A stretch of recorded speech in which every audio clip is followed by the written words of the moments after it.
Où sont nos enjeux? Qu'est-ce que j'ai fait cette année? Qu'est-ce que j'ai fait toute l'année? Le peuple d'Israël, il est le reflet d'un radicalement autre, de quelque chose qui échappe à toutes les lois et les déterminismes du monde. Ne pas sans arrêt se préoccuper du lendemain, mais savoir faire en telle sorte que ce que nous devions vivre à l'instant était vécu pleinement, totalement. Le peuple du monde entier vont se mettre contre Israël. On est toujours la cause, la cause de tous les malheurs du monde. Pourquoi est-ce que d'où ça vient ça? La seule façon de s'en sortir, c'est la Emouna. Si tu viens avec le nom de Dieu, les plus grands tanks, les plus grandes bombes atomiques, elles vont tomber comme des flops. Qu'est-ce que Dieu veut de moi? Notre liberté, c'est de faire en telle sorte qu'il soit vécu de la manière la plus belle possible.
Le sujet, le thème est intitulé « La fin des temps ».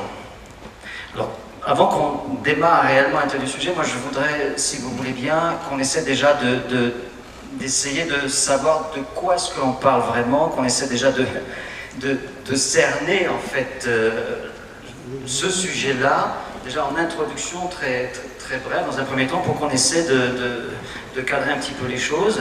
Et puis on va voir ce qu'on peut faire avec ça, déjà dans un premier temps. La fin des temps, c'est quoi? Oui, enfin, la fin des temps, on ne va pas dire ce qu'est la fin des temps.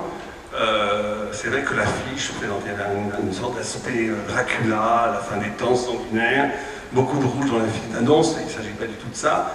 Il s'agit d'essayer de parler d'un thème en vérité peut-être le plus important qu'il soit, qui est la notion de la temporalité dans la conscience.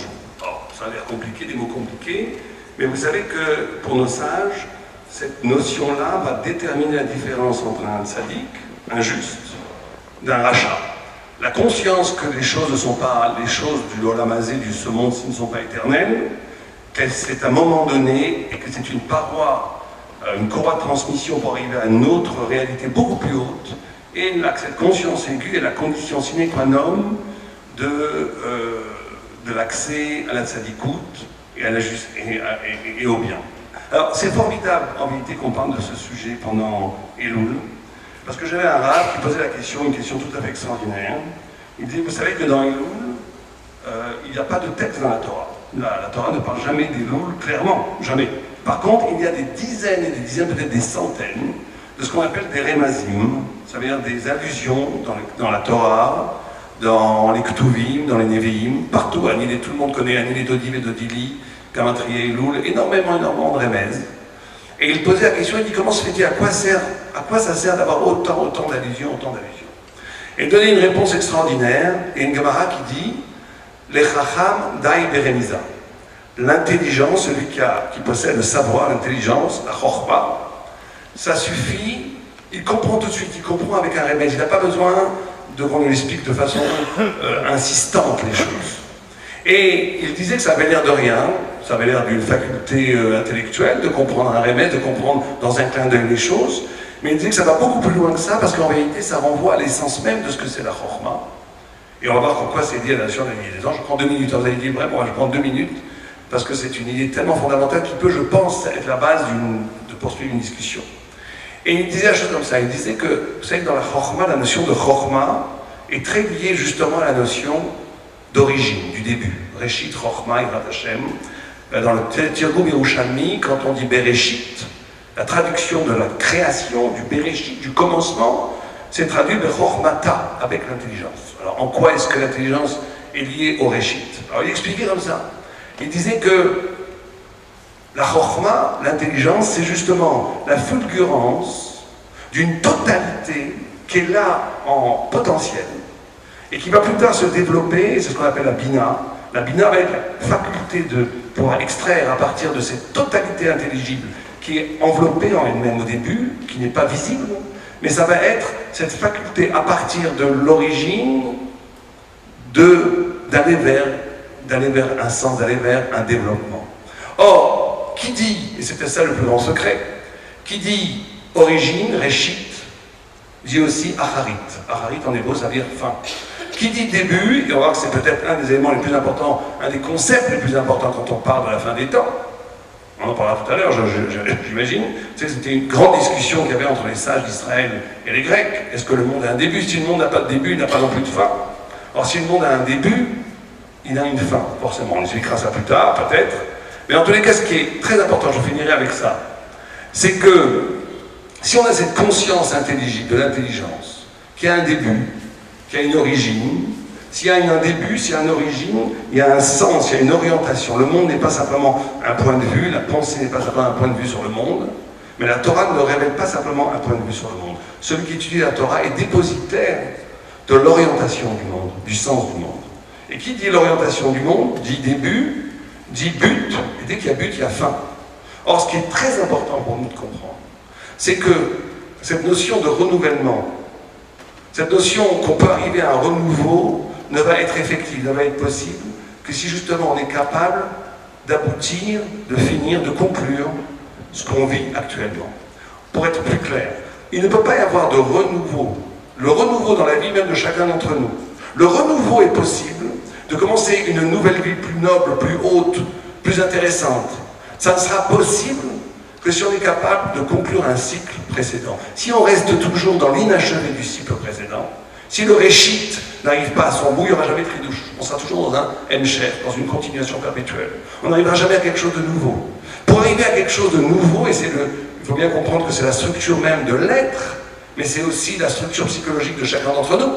On peut très bien passer sa vie, en vérité, à ne jamais achever un processus. Et donc, il n'y a jamais rien de nouveau, et on se demande comment ça se fait qu'il m'arrive toujours les mêmes tweets, la même chose. Or, quelque chose ne peut arriver véritablement de nouveau si on a le courage d'accomplir le Réchit. C'est que quand on a le pouvoir et le courage de conclure un cycle, que quelque chose de nouveau arrive. Et quand on parle de la fin du monde, je pense que c'est très important de comprendre qu'effectivement le monde a une fin. Le monde est un moment, le monde a été créé, il va vers son achèvement, et que cette grande figure cosmologique qui est création du monde, 6000 ans, messianisme, fin du monde, en vérité peut se vivre individuellement, existentiellement, par chacun d'entre nous. Ce qu'on appelle de Zeir Inpin, des petites apparitions. Une journée, ça peut être un début, une fin. Une semaine, ça peut être, on va vers le Shabbat. C'est quelqu'un qui vit véritablement le Shabbat, il conclut la semaine, il arrive à une sorte de finalité extraordinaire, et après il renaît après Shabbat. Et dans l'année, le cycle est encore plus fort. Vous savez que quand on parle du début et de la fin, c'est pour ça que c'est formidable qu'on ait choisi ce sujet pendant Elul. Parce que pendant Elul, c'est exactement ça. Elul, on est à la fin de l'année, on est à Harit. Le Elul, tout ce mois, Anilé Dodim et Dodili, si vous prenez la fin des lettres, c'est Yud, Yud, Yud, il y a 4 Yud, c'est 40.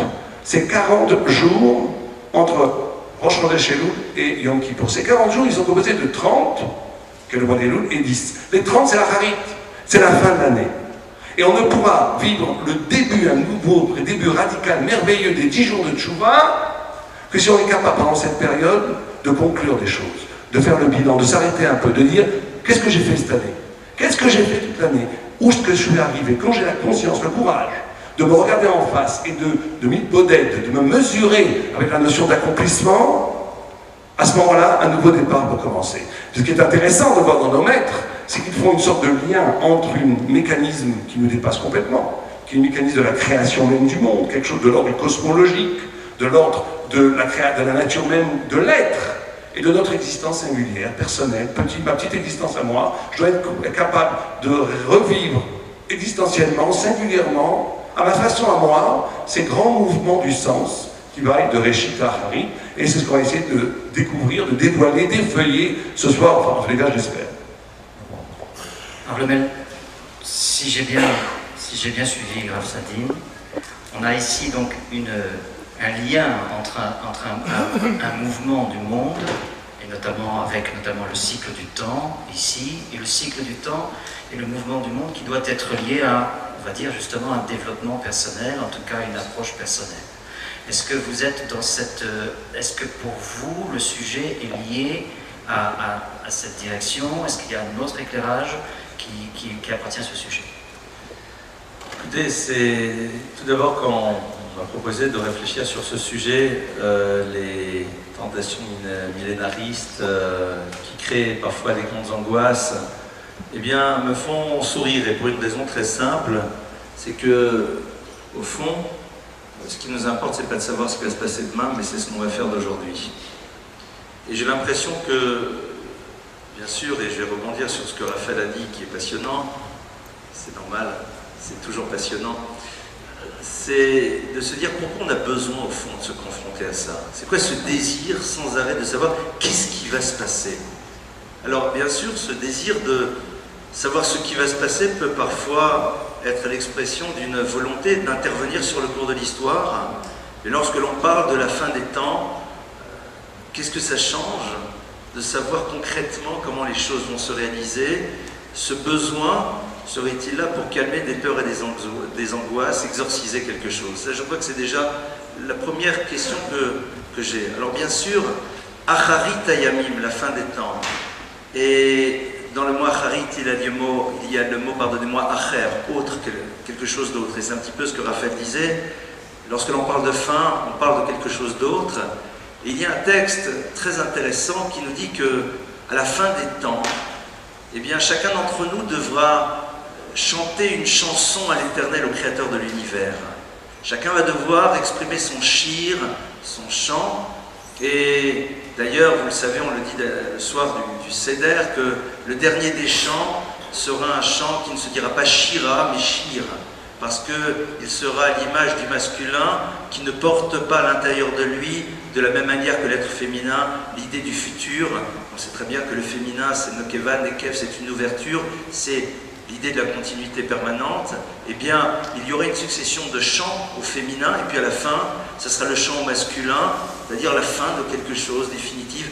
Et là, eh bien, c'est pas vraiment ce que l'on va trouver, en tout cas les textes de la Kabbalah sont assez complexes là-dessus. Et ce chant-là, eh bien, se dit en hébreu shir. Shir, ce sont les mêmes lettres que le mot yachar. Yachar, ça veut dire quelque chose de droit. Et en même temps, shir est un terme qui, dans le Talmud, désigne une forme géométrique qui est le cercle. Asuyim que shir, pour ceux qui ont vu la Mishnah dans la Sechet Shabbat, dans le traité de Shabbat, on parle de certains bijoux qui ont la forme d'un cercle. Shir, c'est le cercle. Et le Maharal fait remarquer la chose suivante, c'est que l'idée du cercle, eh bien, c'est un point de départ et un point d'arrivée, c'est l'idée d'un cycle. C'est une des raisons d'ailleurs pour laquelle, lorsque l'on se marie, eh bien, on passe la bague au doigt de notre épouse, alors qu'on pourrait parfaitement lui offrir un autre bijou, et on est heureux, profondément heureux, non pas pour le mariage qui démarre, mais parce que c'est la fin d'un cycle. Ça y est, le cycle de la solitude, le cycle du célibat se termine, et là, à la fin de ce cycle, on se réintroduit dans quelque chose d'autre. Et je crois que c'est ça, au fond, qu'on chante à la fin de l'existence, à la fin des temps. Chacun d'entre nous est là pour dire, voilà, j'ai compris cette idée de terminer des cycles, et quand je le termine, eh bien, je suis Bacharit, donc je deviens quelqu'un de Acher, je suis devenu quelqu'un de nouveau, je suis devenu quelqu'un de différent, et peut-être qu'en effet j'ai quelque chose d'autre maintenant à réaliser, et l'humanité a peut-être maintenant une autre dimension à faire exister dans le monde. Seulement ce qui est important, c'est que la vie s'organise autour de la Yashrut, c'est-à-dire autour de cette dimension de droiture. Et c'est quoi le principe d'une droite? Eh bien, c'est que lorsque vous êtes sur une route droite, quel que soit le moment dans lequel vous vous arrêtez, vous pouvez voir ce qui s'est passé et vous pouvez voir vers le futur. Cette capacité, au fond, d'être dans cette conscience qu'il y a un passé et en même temps de se projeter dans un futur. Ça, c'est, je dirais, le point de départ de ma réflexion. Après, parce que je pense que vous êtes sûrement aussi venus toutes et tous ce soir entendre des révélations peut-être sur c'est quoi au fond ce qui se passe à la fin des temps. On parlera sûrement de Gog, de Magog, il y a des choses passionnantes là-dedans. Mais je crois que j'ai entendu un jour d'un de mes maîtres une explication très simple, tellement évidente qu'une fois on l'a entendue, on se dit mais pourquoi on ne l'a pas eu nous-mêmes? Le verset nous dit Tov acharit davar mireshito. Elle est bonne, alors généralement on le traduit acharit davar, la fin d'une chose est meilleure que son début. Et ce maître a traduit différemment. Tov acharit davar. Ce qui fait qu'une chose à la fin est bonne, mireshito. C'est parce que tout simplement il faut savoir ce qui s'est passé à son début, à ses prémices. Je crois que réfléchir sur la fin des temps, c'est savoir comment on peut construire le fait que ces moments se passent de la plus belle manière qui soit, et ce, à partir du moment où on est dans un état de conscience qu'il va falloir les préparer. Dans les Hoshanot, dans la tradition ashkénaze, eh bien, le 7e jour de Sukkot, donc vous savez qu'il symbolise énormément de choses dans la Kabbalah, on dit à un moment dans la tradition ashkénaze une phrase très curieuse. On dit « Shalosh Sha'ot Hoshana ». Les 3 heures, sauve-nous. Phrase curieuse, surprenante. Et la Kabbalah, on explique que ces Shalosh Sha'ot, ce sont les 3 derniers moments de l'histoire. Ces 3 moments dans lesquels, eh bien, nous allons nous trouver confrontés à l'épreuve la plus lourde pour l'humain, qui est celle du Bilbul Hada'at, c'est-à-dire du moment dans lequel l'individu est bouleversé, parce que toutes ces références eh bien, ne sont plus claires, parce que le monde ne fonctionne pas comme il penserait qu'il devrait aller, parce que ceux qui, a priori, devraient être dans la réussite ne le sont pas, ceux qui, a priori, devraient être dans l'échec, au contraire, sont dans la réussite. Et c'est à ce moment-là, on dit, voilà, nous nous préparons à vivre ces moments qui vont être fondamentaux à travers, il y a à la fois cette dimension de yashrut, de droiture, cette capacité de savoir que on peut faire exister une fin de temps dans notre propre existence, dans la mesure où on a conscience, comme le disait parfaitement bien Raphaël, de ces cycles que nous devons terminer et qui nous entraînent vers quelque chose de nouveau, et ce qui nous permet de savoir que nous finissons des cycles pour pouvoir entreprendre à nouveau, eh bien c'est que cette acharit se conjugue avec le verbe acher, que nous nous trouvons être quelqu'un de différent après une démarche d'existence qui est l'ouverture vers un autre moment de vie. Voilà un petit peu les points d'entrée de ma réflexion, en tout cas, sur ce sujet, mais on parlera, j'ose espérer, sur aussi la vraie fin des temps, Gog, Magog et tout. Il y a des choses à dire. Avant d'arriver à Gog, Magog, certainement, si on peut poursuivre un petit instant avec ça, Rav Lemel, vous venez de nous dire dans le Tanakh, donc en hébreu, à la fin des temps, on dit Acharit Yamim. Si on traduit textuellement, on va dire quoi? Après les jours? C'est ça. Acharit, il y a un acher, il y a quelque chose après. Et c'est vrai qu'après Yamim, après des jours, et pourquoi on utilise ce terme de jour? Parce que le jour, c'est l'élément qui permet à l'individu de construire et d'organiser son existence. Vayere Vayivoker, l'idée de la journée, c'est le principe de la temporalité, non pas au niveau de son concept philosophique, mais dans sa réalité extrêmement concrète par rapport à nous. On demande bien à quelqu'un, qu'as-tu fait de ta journée? Que vas-tu faire cette journée? Je ramène peut-être les choses à une dimension un peu triviale, mais je crois que c'est aussi cela. Acharit Yamim, est-ce que notre vie a été aussi une succession de jours, et chaque jour est un moment que l'on peut appréhender. Si on nous demande que vas-tu faire de ta journée, on peut décider ce que l'on va faire de sa journée, parce que la relation au temps est suffisamment palpable pour pouvoir réussir à inscrire quelque chose à l'intérieur de ce moment. Si on nous parle de la fin de ta vie, la fin de... Là, c'est tellement loin, c'est tellement immense, que on se dit, bon ben j'y penserai demain. Mais par contre, de demain à hier, il y a eu un jour, et celui-là, qu'est-ce que tu en as fait? Je pense que c'est peut-être aussi cette idée-là qu'on a envie de nous renvoyer, Acher Yom, après un jour. Et tous les jours, c'est quelque chose qui terminé, qui a fait de nous un être différent. Et je me permets peut-être juste de repartir sur une idée que disait Raphaël, parce qu'il posait cette notion d'objectif. Et je me permettrai quand même de rappeler que, je crois qu'entre autres, beaucoup dans la Chassidoute, on explique que l'élément fondamental de la construction d'un être, ce n'est pas tant la réalisation de ses objectifs, mais c'est surtout les transformations qu'on construit, les chemins qu'il a dû prendre pour pouvoir les atteindre, même si parfois il n'a pas réussi à les atteindre. Oui, tout à fait, c'est cette notion de positiver l'échec, plutôt de donner un sens, une sorte de tendresse, de miséricorde dans l'échec, parce que, effectivement, si j'ai essayé, c'est déjà une réussite extraordinaire. J'avais un rave qui disait la réussite c'est quelque chose de dégoûtant. Il disait des choses en disant parce que la réussite c'est de croire qu'on devient son propre centre, on devient son propre centre d'intérêt. L'important c'est la faiblesse peut-être dans l'homme, la capacité de prendre le risque. Et ce risque est beaucoup plus courageux, des fois beaucoup plus grand qu'une réussite assumée, solaire, etc. C'est tout à fait. Mais vous avez dit deux ou trois mots, tu as dit deux ou trois mots qui m'ont fait penser à deux ou trois choses qui me paraissent fondamentales par rapport aux thématiques qu'on aborde ce soir. La première, c'est que le Gaon de Vilna dit que Acharit, si on prend la gamatria de Acharit, la force numérique, c'est 619, et un de moins que Keter. Keter, ça veut dire, vous savez, c'est la notion, la révélation de Dieu, dans la notion de couronne, qui est au-delà du savoir, qui est au-delà de c'est le ratson, la volonté divine, au-delà de toute intelligence humaine. Et si c'est un de moins, ça veut dire que quand on arrive à la fin, on retrouve le début, une sorte de cercle comme ça. On retrouve le demi, l'origine absolue, quand on arrive à la fin. Et là, tu as parlé de cercle et de ligne, et il y a quelque chose d'extraordinaire. Par rapport, avant de parler de la fin des temps, il faudrait peut-être parler du temps. Et vous savez que le Maharal de Prague dit une chose extraordinaire dans les Mitzvah, il dit que le monde a été créé avec la lettre He, et un He, la lettre He est composée d'un Dalet et d'un Yud. Le Dalet, c'est les 4 points cardinaux, c'est le monde d'ici-bas. Le Yud, c'est toujours la lettre de l'infini, la divinité, de la vérité absolue. Et il dit une chose tout à fait remarquable, il dit Am Israël, le peuple juif, est le peuple qui porte en lui le sens, la vérité de la lettre Yud. Et les nations sont ceux qui portent en eux l'affirmation de l'absolu du Dalet.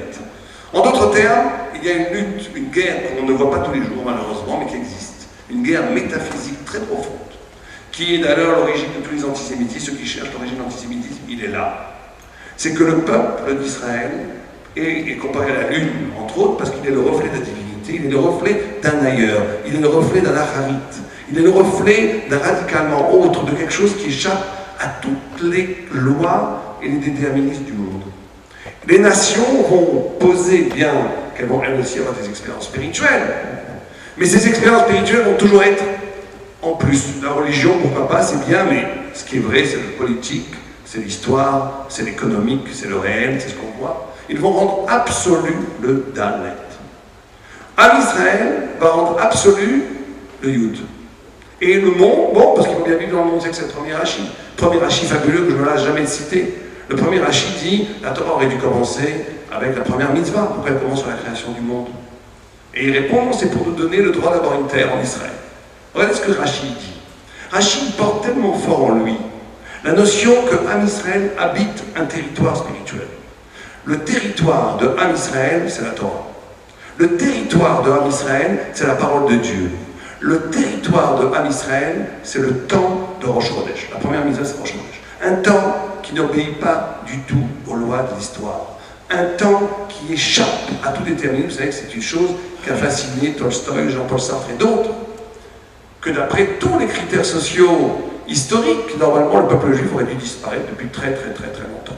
C'est pas possible qu'un peuple qui a perdu sa centralité politique, sa centralité linguistique, sa centralité culturelle, territoriale, et qui perdure dans le monde, ça n'existe pas. Vous savez qu'il y a eu des milliers de peuples qui ont vécu la même trajectoire historique, qui ont disparu, engloutis par l'histoire. Ben, c'est très simple, parce que notre territoire, c'est la Torah. Donc Rachid, ici, notre territoire, c'est la Torah. On n'a aucun rapport avec Abraham, Adam Rishon, Noah, ça c'est l'histoire des humains.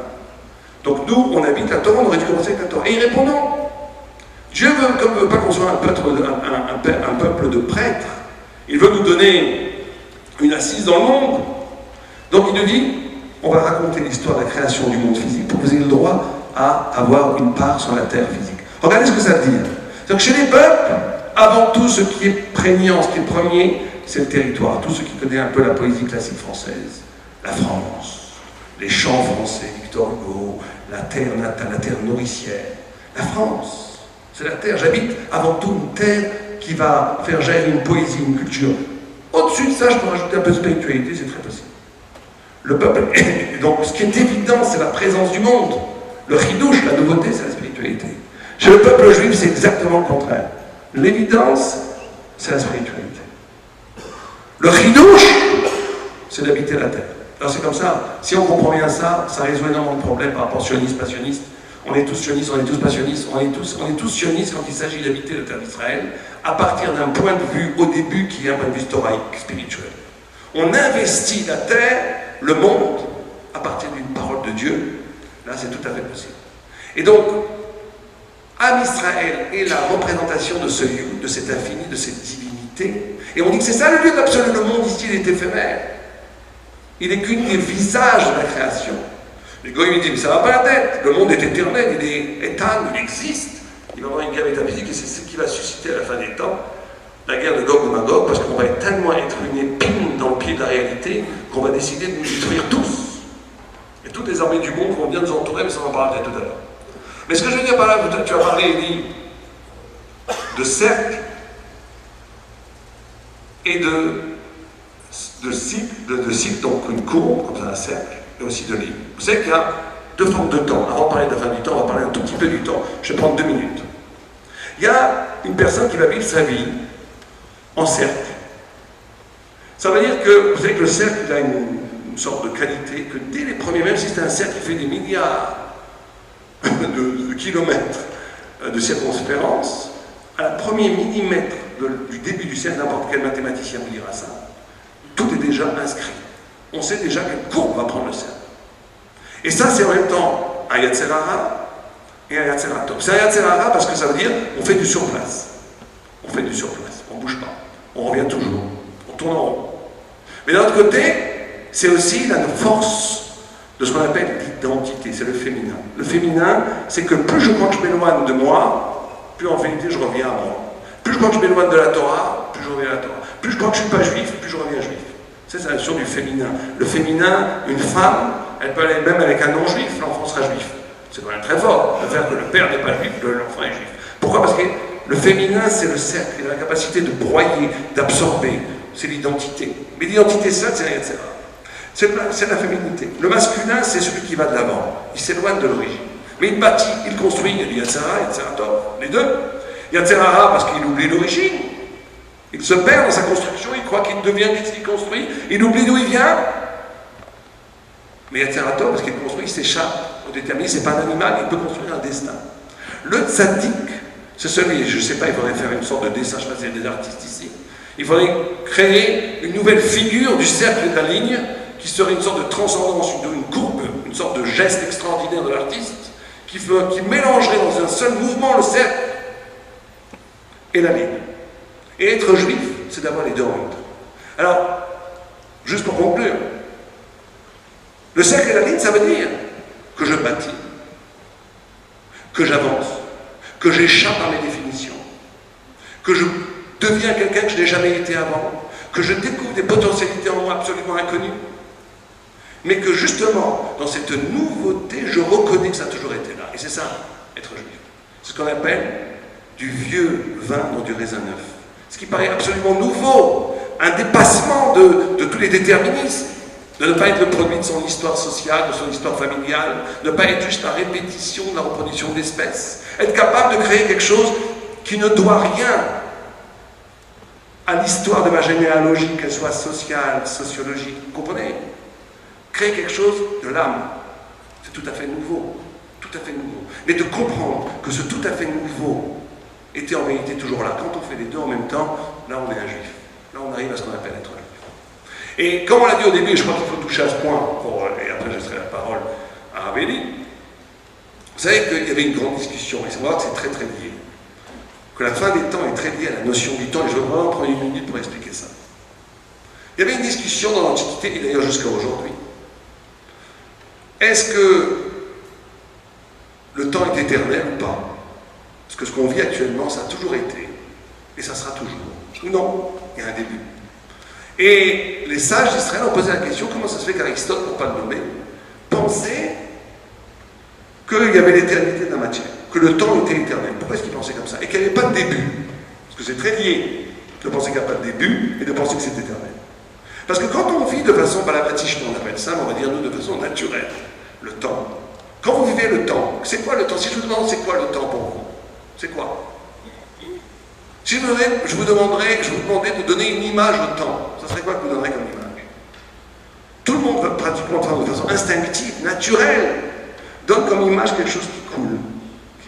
C'est toujours ce qu'on appelle en hébreu un hemsher, la suite de ce qu'il y avait avant. La seconda est la suite de ce qu'il y avait avant. Quand je vis le temps, c'est toujours une continuation de ce qu'il y avait avant. Or, si c'est ça le temps, il ne peut pas avoir de début, parce que le premier temps, alors, c'est la suite de quoi? La première seconde, c'est pas du temps. Donc, si je vis le temps comme toujours une continuation, il ne peut pas y avoir de début, parce que le début, c'est la continuation de rien, donc c'est pas possible. Donc, il n'y a jamais eu de début, donc il y a toujours une perpétuelle continuation. Mais vous comprenez que là, l'erreur est terrible. L'erreur est terrible. C'est l'erreur de certains scientifiques, c'est l'erreur terrible par excellence. C'est de déterminer l'absolu par rapport à l'expérience. Je vais m'expliquer. Imaginez, il faut bien comprendre que la Torah nous révèle ça, que les choses telles qu'elles se présentent dans le monde ne doivent rien à ce qui a été la condition de leur création. Ce qui fait que quelque chose est créé, les conditions de création de quelque chose sont toujours différentes du résultat. Je vous donne un exemple très simple, un peu bébête, mais pour bien faire comprendre. Regardez un enfant. Nous, on a été des enfants. Un enfant, quand il est né, il a été créé dans un univers possible. Après la naissance, vous le remettez là où il a été créé, il meurt en 30 secondes. Mettez un enfant dans de l'eau, vous direz à quelqu'un qui... Imaginons des scientifiques qui n'auraient jamais vu la gestation de l'enfant dans la ventre de la mère. Imaginons une chose comme ça, que ça serait secret, ça serait invisible. Et vous direz à un scientifique, écoutez, moi je connais un homme qui vit dans l'eau, qui ne mange pas, qui flotte dans l'eau. Et vous direz, vous êtes un doux rêveur, ça n'existe pas. Un homme ne peut pas vivre dans l'eau. Un homme ne peut pas vivre sans respirer, etc. etc. Pourquoi? Parce qu'il va rendre absolu le moment passager, qui est le moment du passage à l'homme vivant sur Terre. Il est incapable d'imaginer un homme qui vit dans des conditions radicalement différentes. Mais les conditions radicalement différentes qui ont donné naissance à l'homme n'obéissent pas aux mêmes lois que ce qui fait qu'après il y a, et bien c'est pareil avec le temps. Le temps, effectivement, on a du mal à le comprendre, comme c'est toujours un hemsher, mais ce qui a créé le temps était une autre forme de temps. On en parlera après, quelle est la nature véritable du temps d'Israël. C'est un temps différent. Et donc, vous voyez déjà la grande discussion de la fin des temps ou pas. La grande discussion de la fin des temps ou pas, ça va être le lieu de la vérité. Est-ce que ce qui est vrai absolument, et c'est comme ça que je pense, malheureusement, et ils sont obligés de penser comme ça à cause de problèmes méthodologiques. 90% des scientifiques et des philosophes pensent comme ça. Prennent le réel visible, palpable, ce qui nous entoure, comme un absolu, et à partir de cet absolu-là, ils bâtissent des théories. Mais ce qui nous entoure, le réel, n'est pas absolu. C'est le produit de quelque chose qui est plus vieux que le monde, plus antique, plus profond, beaucoup plus fin. Et d'être capable d'avoir cette intelligence de la finesse, de ne pas tomber dans l'hypnotisme du réel, de comprendre que le réel est un des visages de l'expression de la volonté de Dieu. C'est toute la finesse talmudique, c'est toute la finesse juive, de ne jamais... C'est pour ça que les juifs sont des résistants. Les juifs, ils sont jamais des... C'est des saumons, ils vont contre le courant. Ils ne pensent pas comme ce qu'on appelle date balabatiche. Bon, le réel, c'est le réel. Non, mais on dit le réel, c'est pas le réel. Le réel, c'est bien beau, mais c'est une partie des choses. Il y a des choses beaucoup plus réelles que le réel. Il y a des choses qui prévaut, qui sont plus fortes que le réel. Par exemple, la parole. Quelqu'un qui est un sadique qui parle, si c'est un vrai sadique, sa parole est plus forte que le réel. Pourquoi? Parce que la parole est plus originelle que la matière. Comment un sadique fait un miracle? C'est pas magique. C'est pas magique. Il se connecte avec l'essence de la parole. Or, la parole a été créée avant le monde, puisque Dieu a créé le monde avec la parole. Donc, elle est plus originelle que le monde. Et donc, il se connecte, il se libère de l'emprise du réel simple. Il se connecte avec la parole de Dieu, et celui qui est à ce niveau-là, il est plus fort que la matière. Il peut changer la matière, il peut faire des miracles. Un tzaddik peut faire des miracles sans problème. Pourquoi? Pas parce qu'il est magique, c'est pas la magie noire, parce qu'il se connecte avec une dimension de la vérité ou de la réalité, si on veut, qui est plus original que la matière, donc il a la maîtrise de la matière.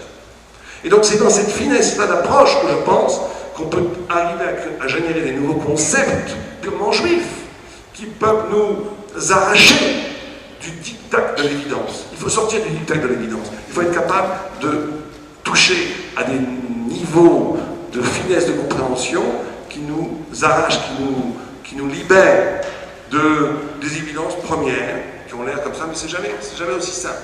Et c'est d'ailleurs tout le processus de messianisme, quand on parle de Gog Magog, ça va être cette prise de conscience universelle de ce qu'on croyait absolu, de ce qu'on croyait fort, de ce qu'on croyait l'économie, le politique, l'armée, tout ça va s'effondrer comme un château de cartes. Et ceux qui ont mis leur confiance dans ces choses-là, ce sera problématique. Et alors, Rav Lomel, justement, pour poursuivre dans cette direction, quelle relation est-ce qu'on a, nous, juifs, avec le temps, ça veut dire, on va dire, le temps quotidien, puisque comme on l'a dit, et on le vit nous tous, comme on a dit, Rosh Chodesh, c'est la première mitzvah, le Chol, c'est un temps particulier, on arrive sur Shabbat, on vit le temps ne se passe pas, on ne l'éprouve pas de la même manière, d'une certaine façon, Yom Tov, on n'éprouve pas la même chose que Shabbat. Est-ce qu'une expression, c'est comme si tout ça était au-dessus de nous, avant nous, ne dépendait pas de nous? Est-ce qu'une expression comme j'ai le temps, j'ai pas le temps, est-ce que ça a finalement un sens ou pas un sens? Qu'est-ce qu'on raconte avec tout ça? Beaucoup de choses à dire, bien sûr. Tout d'abord, je pense que, il me semble que l'expression est de Bergson, il y a le temps quantitatif et le temps qualitatif. Et je crois que la particularité du juif, c'est d'être capable de se mettre dans ce que j'appellerais l'épaisseur du temps. Se mettre dans l'épaisseur du temps, faire en telle sorte que ce ne soit pas quelque chose qui passe, mais avant tout l'investir et voir dans le temps une forme de proposition qui lui est faite, d'investissement, et c'est quelque chose tout d'abord d'extrêmement pragmatique. On utilise souvent ce terme de bitul zman, d'être mevatel le zman, de faire en telle sorte que le temps soit annulé. Curieuse cette expression, on dit une personne qu'elle perd son temps. Bitul Zman, de la manière qu'on parle de Bitul Hametz, de l'annulation du Hametz, en deux mots, en ne faisant rien du temps, on lui ôte sa raison d'être. Alors, après, il y a la temporalité physique dans laquelle on se retrouve, mais le temps tel que la Torah le conçoit, eh bien à ce moment-là, nous l'avons annulé parce que nous n'avons pas su nous inscrire dans son épaisseur, nous n'avons pas su en faire quelque chose. Je crois que c'est déjà ici la première dimension. Après, bien sûr, comme disait Raphaël, il y a cette relation au temps et surtout à travers la Levana, la lune. Et c'est très bien que la lune, c'est le Chodesh, c'est le mois, c'est le Chidouche. C'est quelque chose qui, en effet, n'est pas dans le domaine du prévisible. Et une des grandes difficultés que l'on a face au temps, c'est cette dimension que l'on a l'impression inexorable. On le voit, il passe, il est quelque chose qui s'écoule, qui est présent, et donc on se dit, voilà, on est inscrit à l'intérieur de ce temps, et puis c'est comme ça. Or, pas du tout, on peut être Mechadesh, on peut inventer, c'est-à-dire qu'on peut faire en telle sorte que la relation que nous allons avoir, nous, avec le temps, va être radicalement différente. Comme le dit très bien Shlomo Amelech, la kol zman va'et, il y a pour chaque chose, zman va'et, un temps et un moment, et peut-être se reposer la question de savoir dans quel temps d'existence je suis. Quand le matin on se lève et qu'on est entre 5h47 et 9h12, on est dans le temps du Kriyat Shema, on est dans le temps de la lecture du Shema, on est dans le temps de la prière de Shacharit, et puis après on est dans le temps de la prière de l'après-midi, on est dans le temps de la prière du soir. C'est-à-dire que la manière dont on voit le temps, c'est avant tout dans ce qu'il est censé pouvoir nous faire produire, et c'est un petit peu ça, toute l'idée du Shabbat. Quand on arrive en Shabbat, je me rappelle d'un maître, Moshe Soloveitchi, qui ne dormait pas Shabbat. Alors les gens disent, mais Shabbat faut dormir. Oui, il est marqué Shina be Shabbat Taranoug, dormir Shabbat c'est un plaisir. Il disait, un plaisir au fond c'est comme un morceau de chocolat, vous n'allez pas en prendre 20 kilos, sinon c'est plus un plaisir. Donc oui, en effet, il dormait un peu quoi. Un petit morceau de chocolat fallait bien, mais investissez ce temps, il investissait ce moment qui a une épaisseur, a une tessiture particulière. Ce n'est pas juste une succession d'heures qui s'écoulent et de minutes et de secondes, mais c'est complètement autre chose qui s'est passé. Il y a, je crois que c'est un petit peu ça la force des grands, d'arriver à vivre chaque moment avec sa dimension particulière et unique. Et au passage, je vais raconter une histoire qui n'est peut-être pas a priori tout de suite un rapport avec cela, mais on raconte que le Rav de Brisk, eh bien, faisait extrêmement attention à tout. Et une année, il voulait absolument avoir un loula, un etrog qui allait venir du Maroc. Il était en Israël, il avait son etrog qui était produit en Israël, mais lui, il voulait avoir des etrogim qui venaient d'un petit peu de toutes ces parties du monde, et il attendait avec fébrilité, avec impatience.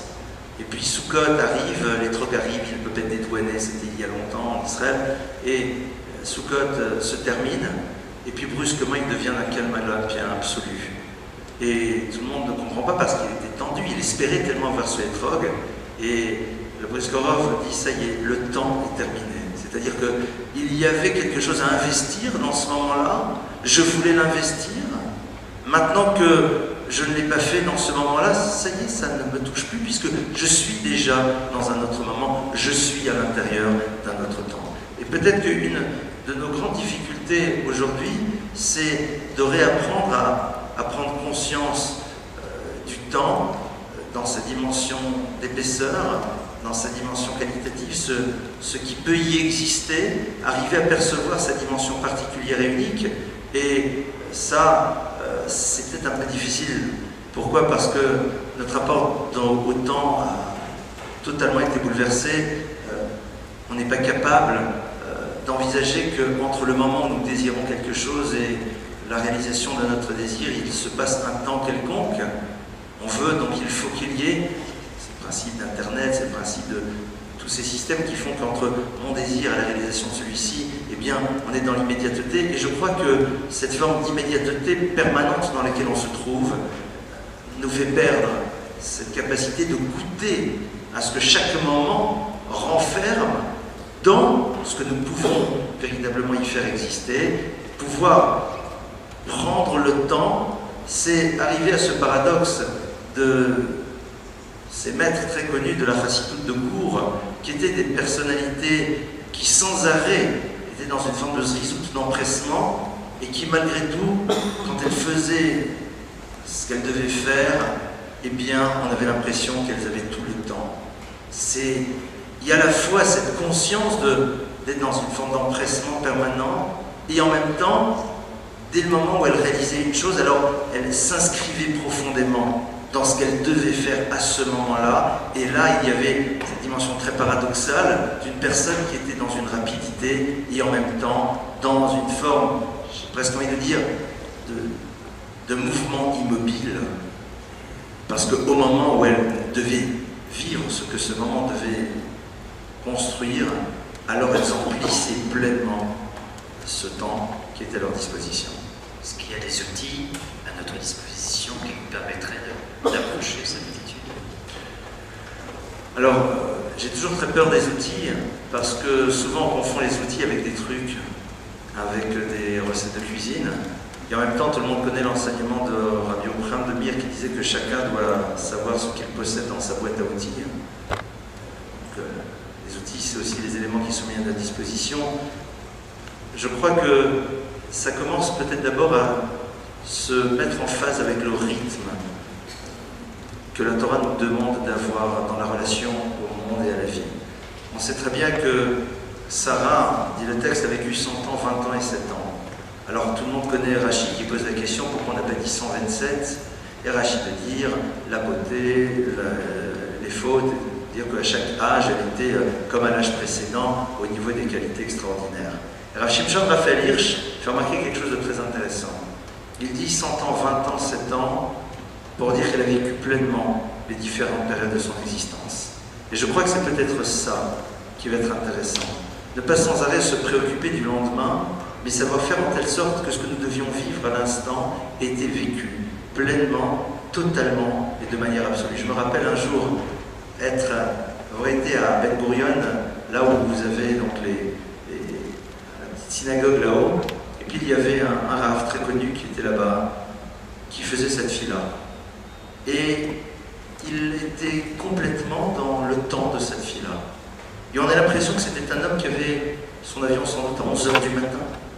Et puis il finit sa chemin Esrei, et à ce moment-là, la rapidité avec laquelle il plie cette filine, et le mouvement qui fait qu'en une minute il était dehors, il allait rejoindre son lieu d'embarquement parce qu'en effet il n'y avait plus que 10 minutes. Et j'étais impressionné de voir combien il avait su investir ce moment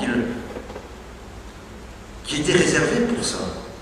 Et il le vivait pleinement, dans une forme de tranquillité absolue. C'est un petit peu cela aussi qui serait intéressant à mettre en place. Ne pas avoir peur de remplir les moments, de les vivre de manière pleine, entière, absolue. Ne pas être dans l'angoisse de qu'est-ce qui va se passer après. Mais savoir que, on n'est pas du tout ici dans le carpe diem, hein, bien sûr, de savoir que ces moments d'existence, plus nous allons les pénétrer dans l'épaisseur, plus nous arriverons à avoir un rapport plus clair. Ce qui rejoint en fait le fait de pénétrer un moment et dans un moment, ça veut dire avoir la capacité de séparer. Complètement. On voit bien d'ailleurs que Mavdil Ben Kodesh Lechol Ben Ol Chacher, c'est Havdalah, c'est Sheshet Yamim, 6 jours et 7 jours. Être capable de faire cette différenciation, mais de savoir à quel moment de vie je suis et à quel moment de ma journée je suis. Je disais tout à l'heure, est-ce que je suis dans le moment de Shacharit? Est-ce que je suis dans le moment de Mincha? Est-ce que je suis dans le moment d'Arvit? C'est très symbolique. Ce moment de journée, il est là pourquoi? Et être capable juste de se poser la question, c'est déjà immense. Parce qu'on s'expose maintenant à l'obligation d'y proposer une réponse. Alors ça dit, on va arriver peut-être maintenant à la fin des temps. C'est pas encore la fin de notre regard de l'heure. Est-ce qu'on a une description? Est-ce qu'on a une description? Quelle est-elle de ce qu'on appelle la fin des temps? Oui, avant de parler de la fin des temps, je voudrais juste rebondir sur une ou deux choses qui me paraissent très intéressantes. La notion du mouvement immobile me paraît très très belle, qu'a dit Ravelli. Et quand vous avez demandé, quand tu as demandé Steve, est-ce qu'il y a des outils, il y a un Gaon de Vilna qui dit une chose extraordinaire, qui dit qu'il y a deux sortes de temps. D'abord, il dit que Bereshit, le Gaon de Vilna dit, Bereshit c'est la création du temps, il ne faut pas l'oublier. Que Bereshit, avant tout, Dieu, la première chose qu'il crée, on croit que le temps n'est que le résultat des mouvements de l'espace, de la matière, et c'est pas comme ça. Le temps, c'est une sorte de grand parchemin de l'univers qui donne la possibilité à l'espace de se mouvoir. Mais le temps est une création. Et il dit une deuxième chose, le Gaon de Vilna, il dit qu'on a une fausse perception du temps. Nous, on croit qu'on existe de façon absolue et que le temps, comme un méchant bougre de l'extérieur, nous vieillit, nous donne des rides, nous grignote la vie. Il dit que c'est pas du tout comme ça. Il dit que chacun est né avec le temps qui lui est imparti. Un papillon, c'est 24 heures, un éléphant, c'est 100 heures. Nous, j'espère que c'est 120 ans pour chacun, mais l'un c'est 10 ans, l'autre c'est 30 ans, l'autre c'est 50 ans. On n'a que le temps qu'on a. C'est pas, le temps n'est pas quelque chose d'extérieur. Et donc il y a une sorte de, chez le Gaon de Vilna, et c'est pour ça que ça m'a beaucoup intéressé, ce que Ravelli a dit sur cette notion du temps, ce qu'il lui appelle, enfin moi j'ai compris comme ça en tous les cas, ça m'a rappelé, ce que tu as dit m'a rappelé ce que dit le Gaon, il parle du temps intérieur. Il dit qu'il y a deux sortes de temps. Il y a un temps qui est le temps, on va l'appeler nous le temps sociologique. Et là peut-être que, je dirais un peu différemment de ce que je viens de dire à Ravelli, qu'il y a un temps extérieur, qui peut même être un temps religieux extérieur, mais qui me découpe, qui fait que je dois être conforme à un temps qui m'est ordonné de l'extérieur. Le temps du travail, tout le monde connaît le temps du déplacement, et même, j'oserais dire, le temps des filotes, des temps... À un moment donné, je suis obligé de me conformer à un temps, ce qui est très bien. Il y a l'utilité absolument absolue de l'objectivité du temps. Mais il ne faut pas que ce temps-là efface ce que le Gaon de Vilna appelle la conscience intérieure. Et il dit une chose extraordinaire. Il dit le temps extérieur, il fait attendre le temps extérieur et le temps intérieur. Le temps extérieur, il me découpe justement en morceaux. Il me saucissonne. Que le matin je suis comme ça, l'après-midi je suis comme ça, le soir je suis comme ça. Alors des fois c'est un saucissonnage absolument négatif d'aliénation, et des fois c'est un saucissonnage spirituel très important dont on avait dit parler. Mais il dit que pour que ce saucissonnage ne soit pas une dépossession de mon secret le plus intime, c'est très important de renouer avec ce qu'il appelle le temps, moi je le traduis comme ça, le temps de la conscience. Le temps de la conscience, c'est un temps, et il faut bien savoir, le gars ne le dit pas, mais moi j'en suis persuadé, que la plupart des gens sont déconnectés de ce temps de la conscience. Ne se donnent pas la valeur et l'estime de soi-même pour vivre avec son propre temps. Chacun, à l'intérieur de son âme, a un temps qui lui est propre, qui lui est indécoupable, parce que c'est le temps de son âme. Indécoupable, c'est l'unité du temps. Ça, on ne peut pas le couper, ce temps-là. Alors que le temps extérieur me socialise, il fait que je suis conforme à une exigence de l'extérieur, etc., etc., etc. Je répète que ça a bien entendu son utilité. Mais il est très très important que le temps intérieur, c'est un temps de liberté, c'est un temps qui ne doit rien à personne si ce n'est à Dieu. C'est un temps qui a quelque chose à voir qu'avec moi. C'est le temps d'ailleurs qui permet de créer des concepts. On ne peut pas créer des concepts si on est dans le temps extérieur. On ne peut pas penser. Ou bien, penser, c'est pas du tout dire dans le silence du cerveau qu'est-ce que je vais faire demain, comment je vais payer mon compte en banque, comment je vais couvrir mon compte en banque et qu'est-ce que je vais faire demain avec mon patron qui me crie. C'est pas ça penser, ça c'est parler en silence. Et c'est même pas parler en vérité. Penser, c'est la capacité d'une illumination de quelque chose qui est de l'ordre de l'infini qui arrive chez moi. Vous savez qu'en hébreu, comment on dit des lettres? Hot. Hot, c'est en même temps un signe, mais en hébreu, en arabéen, hot, les lettres, ça se dit ata. Ata, ça veut dire venu. Venu, ça veut dire, c'est la parole, la lettre, le concept. C'est comme une main tendue sur laquelle va se déposer les oiseaux de feu de la vérité. C'est une visitation, la pensée. La vraie parole, la vraie chose, c'est une visitation. On est visité par un sens qui tombe du ciel. Or ça, c'est possible. C'est impossible d'avoir une vraie pensée. Impossible d'accéder à une pensée qui procède de la vérité. Si en vérité je passe mon temps à courir après le temps, à être conforme à un temps qui vient de l'extérieur. Impossible, je vous le garantis. La seule façon d'être capable à un moment donné d'arriver à un grain de pensée clairvoyante de la vérité, c'est de se respecter assez soi-même pour laisser vivre en soi cette résonance du temps intérieur qui est plus ancien que le monde puisque c'est le temps de l'âme. Et d'ailleurs, c'est merveilleux, encore une fois, les coïncidences qui n'en sont pas. Tout ce que doit faire le son du chauffard, c'est de nous révéler à nous-mêmes cette dimension d'intériorité, c'est le cri primordial. Le chauffard, c'est comme le son de l'âme, c'est comme le cri avant la parole. C'est le son d'un échama, c'est pour ça que le Satan, il a peur du chauffard. Parce que le Satan, il s'inscrit toujours dans les modalités extérieures, sociales, d'aliénation. Dès que vous êtes véritablement, authentiquement avec vous-même, le Satan s'effondre. Il n'est plus là, pas de Satan à ce niveau-là. Et donc, je crois qu'avant de parler de la fin des temps, effectivement, on va en parler. Mais, je ne sais pas si on peut dire que le propre de la fin des temps, c'est d'essayer d'y arriver, il n'y arrive jamais. Mais cette notion du temps intérieur et cette notion de ne pas considérer le temps comme quelque chose que d'extérieur qui nous ronge, mais de relier avec la notion de l'intrigue et de pourquoi j'ai été créé, qu'est-ce que je fais avec le temps que j'ai. Et là, je rejoins complètement Rabbi Eli. Et ça va même plus loin. Parce que si je vous demande, j'essaie de faire intervenir tout à l'heure la salle assez muette, si je vous demande, Voilà, quelle est la racine du mot temps, Zman en hébreu? Quelqu'un sait quelle est la racine étymologique du mot Zman? Comment? Les amènes. Donc ça veut dire quoi les amènes? Invité. Invitation, tout à fait. Bravo madame. Invitation.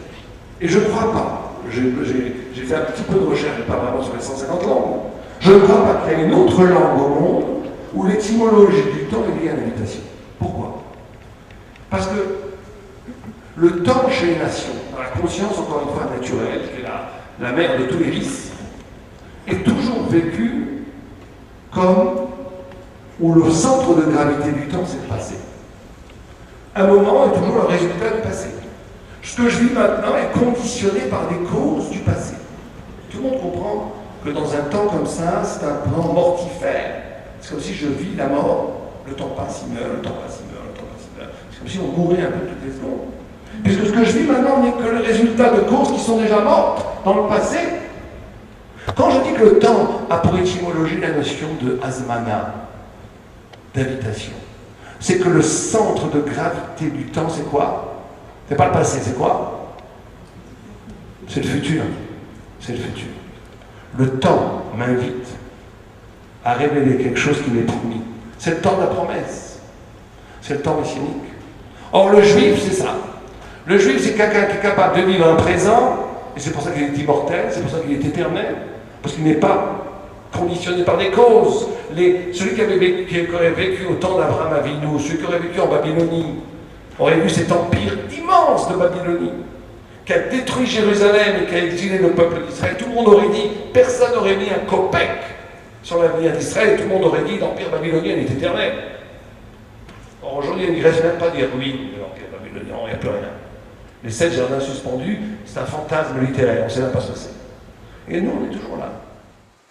C'est pareil, depuis l'origine, Abraham Avinu, pourquoi est-ce qu'on s'appelle nous les Hébreux? Il était de l'autre côté du Jourdain, du fleuve, peut-être l'Euphrate ou le Jourdain, il était de l'autre côté de l'Euphrate, puisque c'était la Dora-Palaga. Et les affreux Jojo de Dora-Palaga, ils avaient décidé de se révolter contre Dieu. Et ils ont dit, on va piéger Dieu à son propre piège. Parce que Dieu, il a créé un homme libre. Et bien on va tous être des Rachaïm. On va tous devenir contre Dieu, on va bien piéger Dieu. Parce que si on est tous méchants, et bien Dieu sera bien obligé d'accepter un visage humain où tout le monde est contre Dieu. Et on aura piégé Dieu.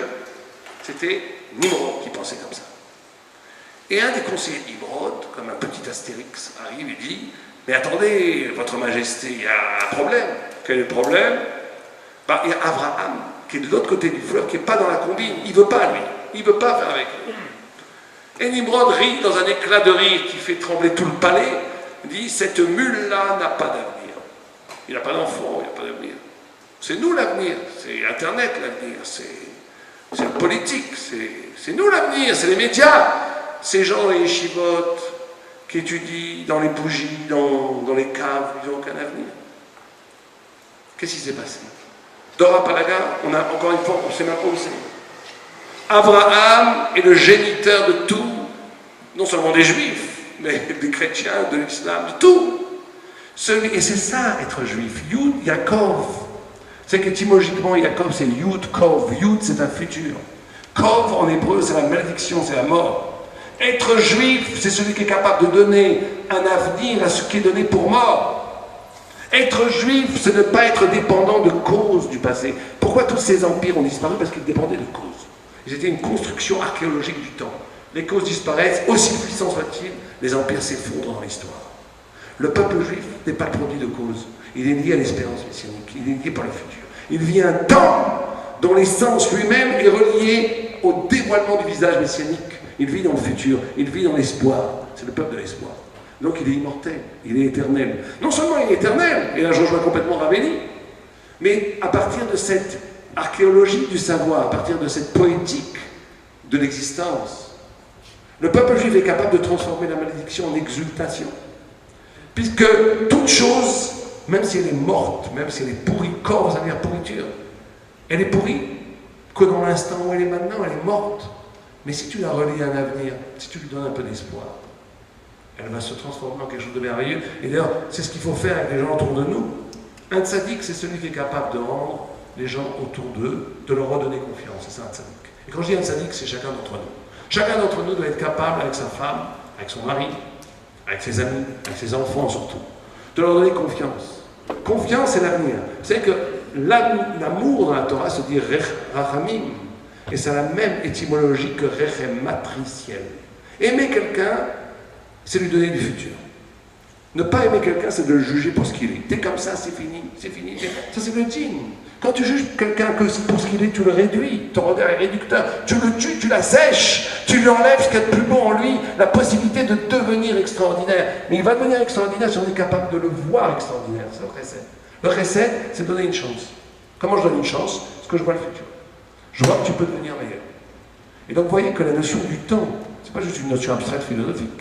Elle va s'infiltrer dans les comportements même éthiques, où si je suis capable de voir mon prochain avec sa potentiel de devenir, je l'arrache à la mort, je l'arrache à la malédiction. Je lui donne un vrai futur, je lui donne de l'amour. Si je le vois qu'à partir de cause et effet, ce qu'il n'est que comme ça, je le tue, je le réduis, je l'assèche, Je le réduis aux conditions qu'il a fait, je le déshumanise, j'enlève ce qui fait sa grandeur humaine. Et donc ces considérations sur le temps ont des ashlarot, des répercussions, des conséquences énormes, d'un point de vue non seulement historique pour nous, le peuple juif, mais même d'un point de vue d'existence de tous les jours. D'être capable de voir le futur d'un être, ça suppose avant peut-être d'abord d'être en relation avec ce niveau de conscience dont vous avez parlé, Rav, qui rejoint le rythme intérieur peut-être dont vous avez parlé, Rav Mendel. Et ce niveau de conscience pour l'entendre, ce point de départ, cette source, ça suppose aussi la capacité d'entendre, on va dire ça comme ça, on va appeler un silence en soi, qui n'est pas une solitude, qui est une solitude mais pas une douleur, d'accord? Mais un silence dans le monde dans lequel on vit, c'est un petit peu difficile, c'est un peu compliqué. Bon, alors là, vous touchez à un point très important. D'abord, effectivement, cette capacité de donner du futur à celui qui est avec moi, c'est lié à la notion d'empathie. Vous savez que, comment on reconnaît quelqu'un? C'est très simple, moi j'ai une formule, je ne le tiens pas de moi, c'est pas de moi, c'est de mon Rav. Pour connaître quelqu'un de petit ou quelqu'un de grand, c'est très simple. Très simple. Quelqu'un qui est grand, c'est quelqu'un qui est capable d'empathie. C'est-à-dire que l'empathie, ça veut dire quelqu'un est joyeux, je suis joyeux pour lui. Quelqu'un est malheureux, je suis malheureux pour lui. C'est ça la grandeur. Tout le monde fait l'expérience de la grandeur, pas avec ses enfants. Enfin, normalement qu'elle soit monstrueuse, mais normalement, une mère qui voit son fils tomber par terre, c'est pas que vous avez vécu cette expérience. On a mal dans la chair pour celui qui est tombé. On a vraiment mal. Ça, c'est une expérience de la grandeur. Nous, on le fait naturellement avec nos enfants. On essaye de le faire avec la famille. Un tzaddik plus grand va le faire avec tout son quartier. Un grand tzaddik d'Israël va le faire avec tout le peuple juif. Abraham Avinu le faisait avec tout le monde entier. C'est pour ça qu'il faut aller voir les tzaddikim d'ailleurs. Parce que les tzaddikim, ils sont capables de se mettre à votre place et sans être aliénés par tous les problèmes psychologiques, il peut vous arracher de la prison dans laquelle vous êtes. C'est ça un vrai tzaddik, encore une fois, c'est pas miraculeux. Il est capable de ressentir tellement votre détresse et votre joie qu'il vous sauve. C'est ça un tzaddik. La plupart des gens, quand votre copain dit j'ai gagné au loto, il dit pourquoi pas moi. Quand il lui tombe une brique sur la tête, il dit super, c'est pas moi. Ça, c'est l'égoïsme, c'est la petitesse, la grandeur. Donc quand on a cette capacité d'empathie, on devient l'autre. C'est ça la notion du chesed. J'avais un rab qui disait, je crois que c'était Ravolbeu qui disait ça, il disait, il y a des gens qui aiment tellement faire du chesed qu'ils sont prêts à ce que les autres souffrent pour faire du chesed. Ça, c'est pas le chesed, c'est la charité chrétienne, ça. C'est pas du tout le chesed. Le chesed, c'est pas de vouloir me glorifier et d'assurer mon salut en aidant les gens qui souffrent et en avoir la compassion pour eux. Le chesed, c'est d'être concerné dans mon existence et dans mes émotions par l'autre. Quand je suis capable, un tout petit peu de faire ça, je peux aider l'autre, parce que je me mets à sa place. C'est ça la brite d'Abraham, la notion d'alliance. Abraham, il avait cette capacité-là. Il pouvait guérir les gens, presque. Il les sortait de leur prison. Donc, quand vous avez le deuxième élément, vous avez parlé, c'est le silence. Le silence, c'est très important. Parce que vous savez que le silence, c'est ce qui fait, quand je vous parle maintenant, qu'est-ce qui fait que vous comprenez ce qu'on dit, et que moi je vous comprends quand vous parlez, c'est la capacité du silence. Les mots, chacun séparés, sont des mots qui n'ont aucun sens. Ce qui va unir tous ces mots, c'est le silence. Et le silence, c'est la subjectivité. Et c'est le respect de la subjectivité. C'est pour ça qu'un Ben Torah, quelqu'un qui étudie la Torah, on va se lever devant lui. La Gemara dit combien sont idiots ceux qui se lèvent devant un Sefer Torah et qui ne se lèvent pas devant ceux qui étudient la Torah. Pourquoi? Pas parce que par rapport à ce qu'ils connaissent, parce qu'ils sont devenus eux-mêmes de la Torah. C'est le silence, c'est la subjectivité. C'est la capacité de reconnaître en l'autre qu'il est un être de Torah. Quand j'ai ça, alors je peux effectivement une sorte de simultanéité des flux, une sorte de dialectique, de relationnel entre les gens qui font que chacun aide l'autre à devenir lui-même et ce soi-même échappe aux définitions d'ego et de rejoindre quelqu'un qui dépasse les deux, qui sont la vérité poétique, intime que chacun porte et que chacun ne peut pas développer tout seul, il a besoin de l'autre pour le développer. Ce qu'il faut essayer de faire en tous les cas. Moi j'ai envie de parler de ce courage qu'il faut pour être à l'écoute de ses temps intérieurs, parce qu'on est dans un univers de production, on est dans un univers dans lequel on nous demande d'être dans quelque chose qui est du domaine du quantifiable, du visible, être prêt à se donner ses rendez-vous avec soi-même et ne pas se poser la question de savoir comment cela peut être perçu dans les univers dans lesquels on évolue au quotidien, il faut avoir une véritable construction intérieure pour cela. Et c'est pas pour rien que la Mishnah nous dit Haneor Balayla, celui qui est réveillé seul la nuit, Bamaler Baderech Yochidi, celui qui va dans le chemin seul, Mofan Elibola Batala, et qui justement tourne son cœur vers des choses un peu légères, futiles, toujours le bitoul. Harézé Mitraïev Benafcho, il est au fond coupable Benafcho sur son être profond. Il a, à ces moments-là, au moins, cette liberté de se remettre à l'écoute de ses temps intérieurs. On veut occuper ces moments par d'autres choses. Ça va être ouvrir une radio, ça va être de savoir à qui je vais bien pouvoir téléphoner, ce que je vais bien pouvoir faire, créer, et prendre ce rendez-vous avec soi-même et accepter de les vivre sans que de l'extérieur on ait l'impression qu'on est en train de produire quoi que ce soit. Il faut un sacré courage, il faut une construction personnelle. Je me rappelle de Rav Gedalia Nadel, un des élèves par excellence du Chazon Ish, qui était un jour en France et qui faisait le chemin Paris-Strasbourg, Strasbourg-Paris, et il devait aller de Paris à Strasbourg. Alors certains élèves de Strasbourg étaient venus jusqu'à Paris juste pour le raccompagner, pour profiter, étudier avec lui pendant ces 4 heures de train. À l'époque, il n'y avait pas le TGV. Et puis Rav Gedalia, eh bien, s'est retrouvé pendant ces 4 heures à regarder par la fenêtre. Et je crois que c'est un petit peu de ça dont on parle, dont tu parlais, cette capacité de savoir se retrouver avec ces moments par rapport à nous-mêmes et sans se poser la question de savoir qu'est-ce que j'ai pu produire de visible qui montre aux autres qu'au fond j'ai utilisé ce temps. Je crois que ça c'est déjà un premier point. Bien sûr, je ne peux que te rejoindre sur tout ce que tu as écrit et j'aimerais juste rebondir sur un mot. On sait très bien que l'aide, celui qui aide l'autre, s'appelle Aézer. Et Aézer, ce sont les mêmes lettres que Zera. Zera, c'est une semence. Une semence, c'est un monde des possibles qui est là et qui a besoin d'être investi pour pouvoir amener ce qui est présent mais pas encore visible. Et je crois que justement dans cette idée de pouvoir donner à l'autre un futur, parce que je pense que c'est ça, comme tu l'as parfaitement dit, de donner à l'autre la possibilité d'un futur, c'est tout d'abord voir en lui un zéra, voir en lui une semence, c'est-à-dire un monde des possibles, et de ne pas le définir à travers sa réalisation de l'instant, et surtout voir et lui faire voir, à travers la manière dont on pose un regard sur lui, non pas tout ce que l'on attend de son futur, mais de tout ce que l'on a envie de lui donner comme moyen pour pouvoir par la suite le faire exister, avec en premier lieu cet état de conscience de ce monde des possibles qu'il habite et qui fait partie de son potentiel. Et c'est vrai que souvent on est trop dans la nécessité de réalisation, dans la nécessité de montrer, de dire, de proposer du concret pour arriver à savoir prendre ce temps. Et c'est vrai, je crois que c'est montrer à quelqu'un qu'il a un futur, c'est sans doute le plus beau cadeau qu'on puisse lui faire, parce que la plupart du temps, on enferme les individus à travers leur passé, et leur vie est une forme de purgatoire permanent dans lequel ils sont là pour racheter, alors que ce qu'on nous demande, c'est d'être capable de prendre conscience que l'état de conscience que nous avons eu, qu'il y avait un passé, est amplement suffisant, et que ce qu'il va falloir maintenant être prêt à faire, c'est imaginer ce futur. Et là, en effet, c'est encore tout un travail à mettre en place. En ce qui concerne le silence, c'est oui, en effet, c'est une des choses sans doute les plus géniales qui puissent exister. On raconte, et cette histoire est authentique, cette rencontre entre le Briskorov et le Chazon Ish.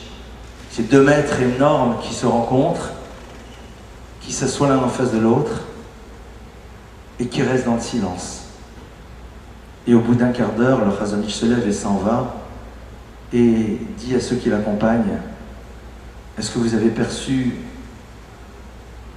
qu'il y avait en face de nous ?» C'est-à-dire que ça nous semble un peu fou, nous on a l'impression qu'on est dans des problématiques kabbalistiques, pas du tout. Ce temps avait une épaisseur, il avait une densité. Ce qui se jouait à l'intérieur de ces 2 êtres était perceptible par l'autre, que Maïm Panim, Mel Panim, Keneva Adam El Adam, et je me permets juste de partager avec vous, ça prend peut-être 2 minutes, l'explication du Gaon de Vilna qui est absolument géniale, qui dit que de la même manière que l'eau reflète, ainsi le cœur de l'humain se reflète dans l'autre, c'est-à-dire qu'il y a ce dialogue qui passe dans ce silence intérieur qui est rempli de tellement de choses. Et il y a un midrash plié, un midrash extraordinaire qui dit pourquoi il y a marqué que Maïm comme l'eau reflète. Pourquoi il n'y a pas marqué que Yayin comme le vin reflète? Question surprenante. Et la réponse est encore plus folle. Dit le midrash à cause de la lettre Vav qu'il y a dans le mot Yayin. Alors bien sûr, tout le monde sait que dans le mot Yayin, il n'y a pas la lettre Vav. Et le Gaon du Vilna fait remarquer quelque chose d'extraordinaire. Il disait Maïm, c'est même Yud même. Même s'écrit me. Yud s'écrit Ye, Oud. Yud 10, Oud, Vav 6, Dalet 4, 6 et 4, 10. Correspondance. Même de Maïm, le troisième, me, 40, 40. La partie intérieure et extérieure sont identiques. Yayin, Yud, Ye, 10, Oud, Vav, Dalet, 10. Yud de nouveau, idem. Nun, Vav, Nun. C'est-à-dire ce qui fait la rupture entre Maïm et Yayin, c'est que dans le mot Maïm, il y a la correspondance absolue entre ce qui se dégage et ce qui est à l'intérieur. Et c'est la raison pour laquelle on n'a pas besoin de la parole, les choses sont présentes.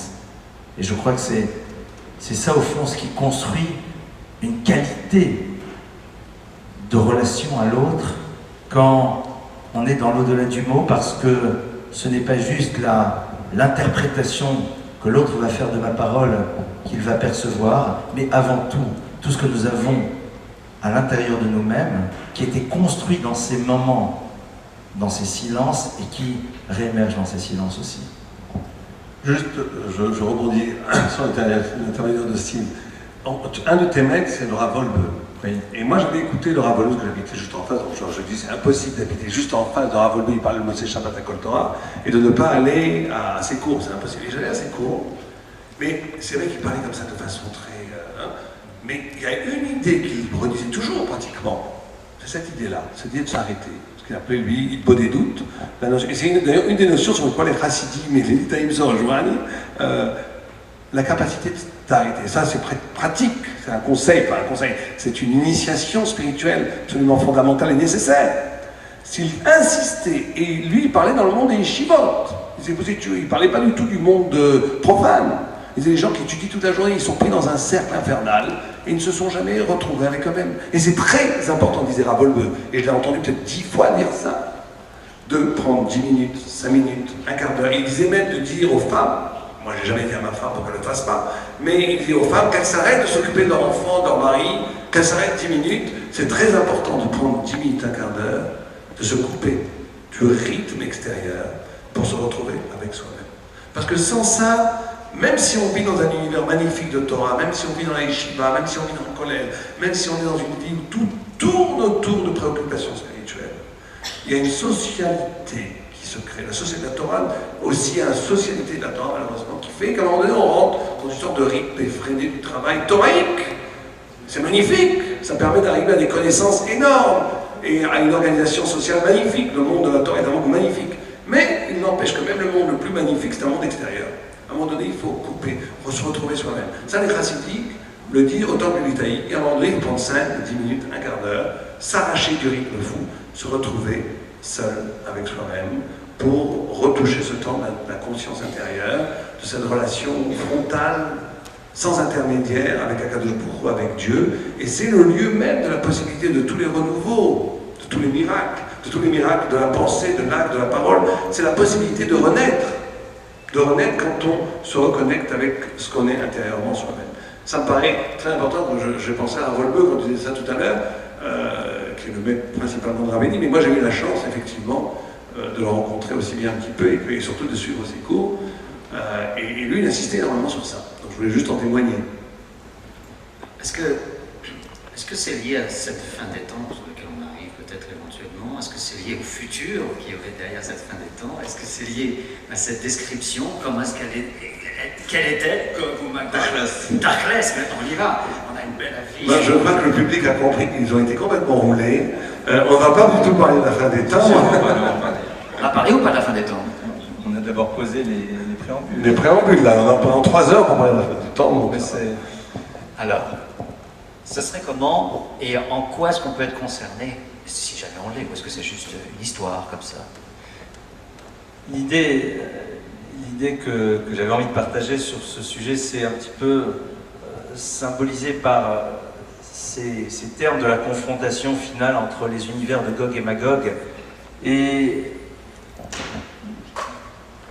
on sait qu'on lit la Haftarah de l'histoire de la fin des temps maintenant. Alors allez-y, c'est bon, vous pouvez accrocher les ceintures. À Sukkot, le dernier jour de Sukkot, la fameuse histoire de Gog et Magog. Et Gog, Gimel, Magog, il y a des Gimel partout. Et nous, en face, on va mettre en place Malchut Bet David. On a donc un Gimel, un Vav, un Gimel, et puis un Talet, un Vav et un Talet. Il faut remarquer, les maîtres, que la lettre Gimel, c'est Gomel. Gomel, c'est quelqu'un qui est sevré.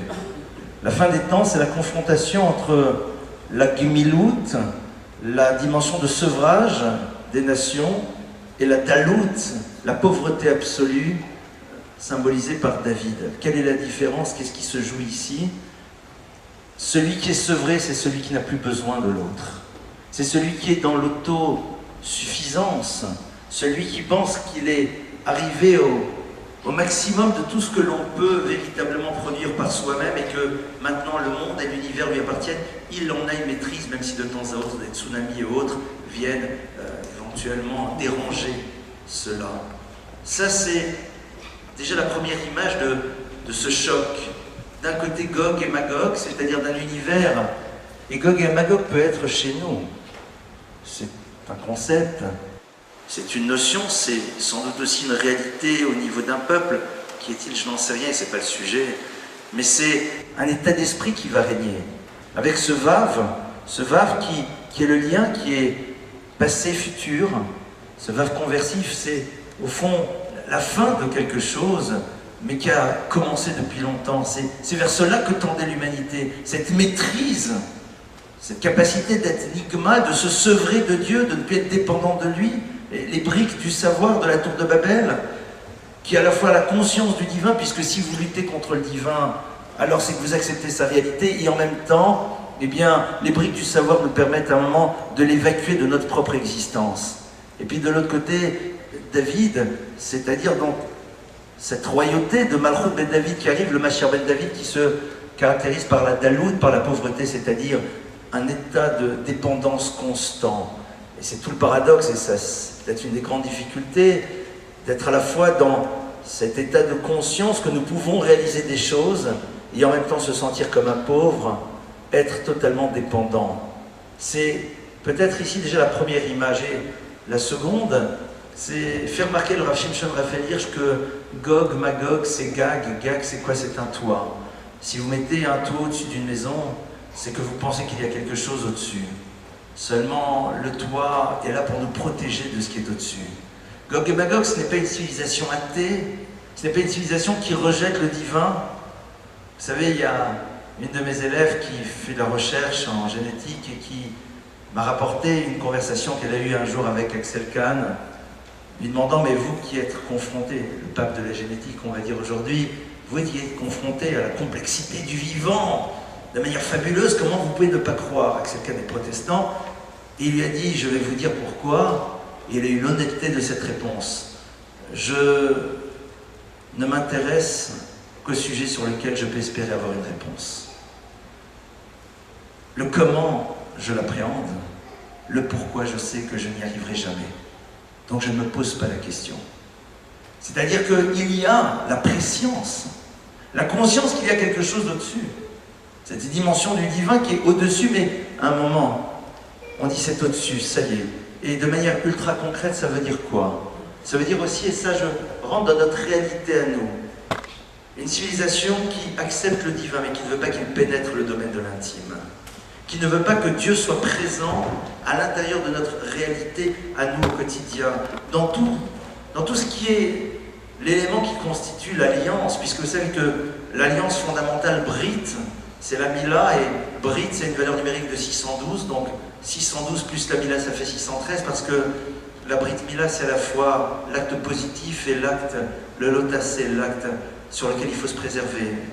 La circoncision c'est d'abord on agit, on fait quelque chose. Et puis après toute notre vie, on va devoir créer une forme de vigilance. cette double dimension qui est le symbole même de l'alliance, qui se situe dans le domaine de l'intime, c'est-à-dire dans le cadre dans lequel on a laissé pénétrer Dieu. C'est pour cela d'ailleurs que fait remarquer Rav Shimshon Raphaël Hirsch que l'on va lire cet Haftarah, ce texte, le dernier jour de Sukkot, parce que Sukkot c'est le moment dans lequel nous sommes aussi avec nos toits, mais nos toits perméables, c'est-à-dire ceux dans lesquels nous demandons en effet qu'il y ait cette pénétration du divin dans notre intime, cette présence qui va organiser différemment notre relation à la matière, notre relation à la vie, sans nous en extraire comme certains voudraient le faire, mais au contraire, être dans cet état de conscience. Et peut-être que c'est ça au fond, ce qui est, entre autres, la fin des temps, qui passera, comme on l'a vu par le Bilbouladat tout à l'heure, qui sera peut-être en effet avec des tensions énormes, toutes sortes de choses. Il y a Yalkut Shimoni qui nous dit, et là c'est juste pour vous faire un petit scoop, Yalkut qui dit que à la fin des temps, le second royaume, Paras, la Perse, reviendra sur la scène de l'histoire et voudra se saisir de l'arme d'Ismaël pour faire du mal à Israël. Et c'est quoi l'arme d'Ismaël par excellence? Eh bien c'est Keshet, c'est la flèche, c'est l'arc, comme on le voit, Vaïhi Rove Kashat, que Ishmaël est celui qui tire des flèches, et disent les maîtres que c'est tout simplement le désir d'atteindre celui qui n'est pas dans ta proximité immédiate parce que tu veux lui faire du mal. Ce n'est pas parce que l'autre est juste à tes côtés qu'il te pose problème. Non, tu veux le détruire parce qu'il te pose problème. Alors il est loin, tu es obligé de tirer une flèche. On dit pas ce qui se passera. On dit c'est un petit peu ça qui va. Alors oui, en effet, il y a des textes. Il y a des textes dans les Selichot, on va bientôt lire les Selichot, qui nous disent des choses assez fortes. Rappelons-nous que ce sont les maîtres du Moyen-Âge qui écrivent ces textes. Au moment où dit Hachem détruit Séhir, et ça Verotno et son gendre et son beau-père, Ishmaël, Baalot Sion, puisque vous vous rappelez que Esav va épouser la fille de Ishmaël, Morlat bat Ishmaël, Baalot Sion Moshim, au moment où à Sion reviendront ceux qui vont le sauver, c'est-à-dire que déjà nos maîtres voyaient le moment où il y aurait un renouveau vers la terre d'Israël, et à ce moment-là, la rencontre totalement inimaginable entre deux êtres qui se retrouveront ensemble et qui, à ce moment-là, eh bien, voudront faire du mal au clan d'Israël. Et très rapidement, j'en ai encore pour 2 minutes, 2 textes encore qui nous disent que, à la fin des temps, eh bien, on aura d'un côté Shor et Hamor, le Baphélan. Shor, c'est le symbole de Esav, du monde occidental, de sa violence. Hamor, là, la matière, c'est le symbole de Ishmaël dans son désir très profond de vivre la matière et se laisser complètement aller à ses pulsions, ses désirs. Et au centre des deux, au centre de Shor, vous avez la lettre Vav. Au centre de Hamor, vous avez Mem et Vav.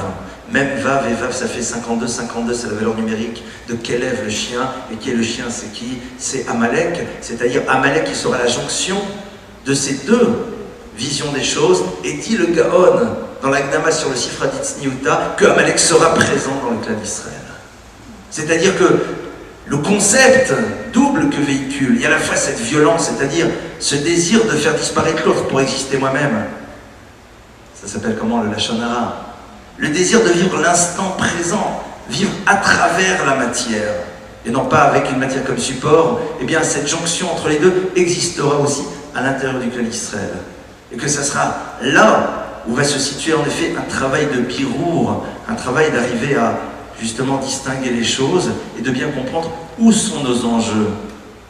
Pas juste dans notre filote et dans notre élim, mais dans un travail sur le rapport que nous avons à ces deux concepts qui pénétreront le clan d'Israël à cette époque et du travail que l'on sera prêt à entreprendre. Il y a à la fois sur cette forme de violence qui est présente dans tous les univers et cette relation à la matière qui, au bout d'un moment, nous obnubile et va devenir quelque chose d'énorme. C'est là où, en effet, il y a peut-être quelque chose qui est une indication de tendance sur les enjeux qui se présenteront à nous à cette époque. En écho complètement à Ravelli, effectivement, quand on voit les textes qui parlent de temps en 5 minutes, hein, sans vouloir faire peur à personne, et peut-être faire peur à nous-mêmes pour une chouva, bien entendu, c'est en même temps merveilleux, en même temps ça fait peur, c'est vrai. Effectivement, il y a 3, moi dans les textes que j'ai vus, il y a 3 éléments fondamentaux. Il y a nous, bien entendu, à Israël, à part nous. Il y a Ésaü, Esav, qui est l'Occident. Il y a Ishmaël et il y a Amalek. Dans cet extraordinaire scénario qui nous attend incessamment sous peu. Esav, comme son nom l'indique, c'est Osé. C'est celui qui bâtit le monde. C'est celui qui bâtit le monde et qui veut rendre, comme on l'a dit tout à l'heure, le monde absolu. Ishmaël, et, comme ça dit le Zohar, va mettre le balagan.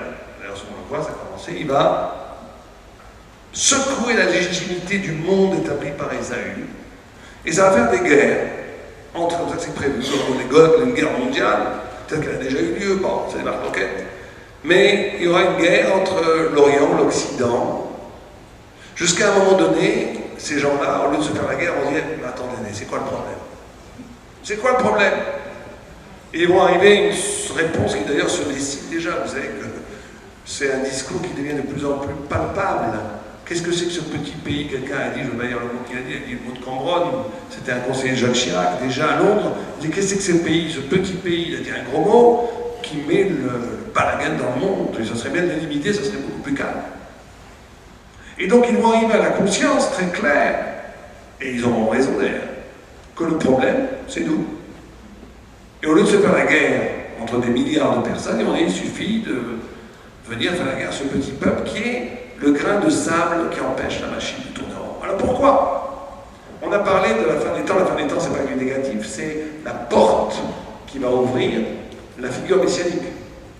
Or, vous savez que si on voudrait définir presque de façon mathématique la notion de la Géoula, c'est très simple. Vous avez une histoire qui se joue devant nous, et vous avez la vérité. Quand il y a, on pourrait presque faire une équation mathématique, quand il y a un écart énorme ou grand entre l'histoire qui se joue dans la réalité et la vérité, c'est-à-dire que quand l'histoire s'éloigne de la vérité, on est dans la galoute, on est dans l'exil. Quand il y a rapprochement entre l'histoire et la vérité, quand on arrive à un événement de vérité, quand l'histoire incarne un visage de la révélation divine de la vérité, on est dans un moment de Géoula. Vous savez que c'est ça la grande discussion qu'il y a eu entre le rabbi de Rav Kook et le rabbi de Satmar et d'autres. Est-ce que par exemple le sionisme, quand l'histoire s'inscrivant à l'ONU, etc., quand on connaît un État au peuple juif, etc., est-ce que c'est une rencontre de la vérité toranique et de l'histoire? Et dans ce cas-là, on est dans un événement de Géoula messianique. C'est ce que pensait Rav Kook. Ou bien non, cet événement était au contraire le masque le plus profond satanique pour cacher la vraie rédemption, le vrai visage du Messie. C'est pas notre sujet. Mais vous comprenez, la Géoula, la galoute, c'est l'écart entre la vérité et le monde. C'est pour ça que le peuple juif a toujours eu de gros problèmes avec la beauté. Parce qu'il a toujours été un peu, le visage du juif a été distordu. Parce qu'on dit dans le texte mystique que depuis la destruction du temple, la beauté, le règne, a été chez les non-juifs. Parce qu'on ne pouvait plus vivre en harmonie avec le temple quand le temple est détruit. On ne peut plus vivre dans l'harmonie de la beauté quand la vérité a explosé en 1000 morceaux dans la destruction du temple et dans l'exil du peuple juif. Il y a un écart tellement phénoménal, abyssal, entre la vérité et le temps de la vie, qu'on devient moche, on devient en résistance par rapport à la beauté naturelle des choses. D'ailleurs, quand un sadique est beau, je vous avez remarqué ça, quand un sadique, il a une classe, il est présent, il a une sorte de beauté. Moi j'ai vu ça. Même le plus grand antisémite, il tombe les bras. Parce que la beauté, c'est un moment messianique. Quand un juif est beau, c'est un moment messianique. C'est un vrai juif, un juif authentique. Oui, tout à fait. Et donc, ça va être la lutte finale, ça. Parce que comme on a dit, les nations vont dire la vérité, elle se situe dans l'histoire et ce qu'a produit l'histoire. L'équilibre géopolitique de l'être. C'est ça la vérité. C'est ça l'importance. Et de façon, providentielle, on va localiser dans l'Israël, dans le peuple juif, le grain de sable qui dérègle cette logique géopolitique. Et en réalité, ça sera vrai. Vous savez qu'il y avait un grand antisémite qui s'appelait Jean Genet. Il disait les Juifs sont immondes. Il marchait beau, il disait comme ça. C'est un grand poète, mais c'était un salopard, un caron. Et quand un journaliste lui dit, mais quand même, il ne faut pas dire qu'est-ce que vous voulez dire par là, les Juifs sont immondes. Il disait non, c'était un grand malin aussi. Il disait, je ne dis pas qu'ils sont immondes, je dis qu'ils sont hors monde. Les Juifs, je ne les comprends pas, ils ne sont pas de ce monde. Ils font partie de notre réalité. Vous savez que les grands antisémites, c'est ceux qui comprennent mieux les Juifs. La plus belle bracha qui a jamais été faite sur les Juifs, c'est qui l'a écrit? C'est Bilam. Et le Maharal de Prague dit que c'est le témoignage. Je ne pourrais pas témoigner sur Israël si ça venait d'Israël. Un Karov ne peut pas témoigner, un proche ne peut pas témoigner. Il fallait que ce soit quelqu'un de zar, d'étranger qui puisse témoigner. Les grands antisémites, comme ils sont objectifs, intuitivement, il voit le peuple, il le voit de façon tordue, il le voit, il révèle des choses. Et ils ont raison, on est hors monde, parce qu'on est le représentant de la vérité d'absolu, de l'au-delà de l'être, du radicalement autre, d'une logique qui dépasse les catégories du monde. Et à un moment donné, ça va être ça, le monde entier va comprendre qu'on est la représentation d'un danger pour eux. Vous savez que quand la Torah a été donnée, tous les rois du monde, de l'Est et de l'Ouest, sont venus voir Bilam. Ils ont dit, on entend quelque chose là, on entend la fin du monde. Il a dit, non, je ne viens pas détruire son monde. Il vient donner la Torah à son peuple. Mais tout le monde comprend que le Midrash, ce n'est pas un jeu d'enfant. Ils ont véritablement entendu la fin du monde. Une des terminologies du nom Sinaï, d'ailleurs le Sinaï vient de dire haine, dit le Midrash. C'est Chorev, Chorev, destruction. La Torah annonce par la fulgurance et l'absolu de sa vérité que le monde est éphémère, que le monde n'est pas absolu, et c'est ce qui déplaît beaucoup aux nations. Et à un moment donné, les nations vont comprendre que leur éphémérité, d'ailleurs quand vous lisez, il ne faut pas les lire, mais quand on lit Mein Kampf du Marshall d'Hitler, c'est incroyable, c'est incroyable. Le sentiment premier qu'il porte aux Juifs, c'est le danger de la nation allemande. Qu'est-ce qu'on leur a fait? On leur a apporté des physiciens, des musiciens, des docteurs. On est Juifs, on fait que du bien à l'Allemagne, objectivement. Mais lui, il le voit. Et jusqu'à la fin, c'est incroyable. Jusqu'à la fin de sa vie, il était persuadé, il s'est suicidé parce qu'il était persuadé que les Juifs allaient le prendre, le mettre dans un cirque et le montrer dans le monde entier. Il se sentait victime. Lui qui a tué 2 millions d'enfants innocents, il marchait mort. Il se vivait comme victime. C'est comme ça l'antisémitisme. Le peuple juif est la cause de tous les malheurs du monde. Bon, Dieu donné en France, nous, ceux qui ont fait l'esclavage, etc. On est toujours la cause, la cause de tous les malheurs du monde. Pourquoi est-ce que ça, d'où ça vient ça? Ça vient parce que la Torah révèle la vérité tellement absolue qu'elle rend tout le reste caduc, mortel. Et que ceux qui s'allient à la Torah comme espérance de survie.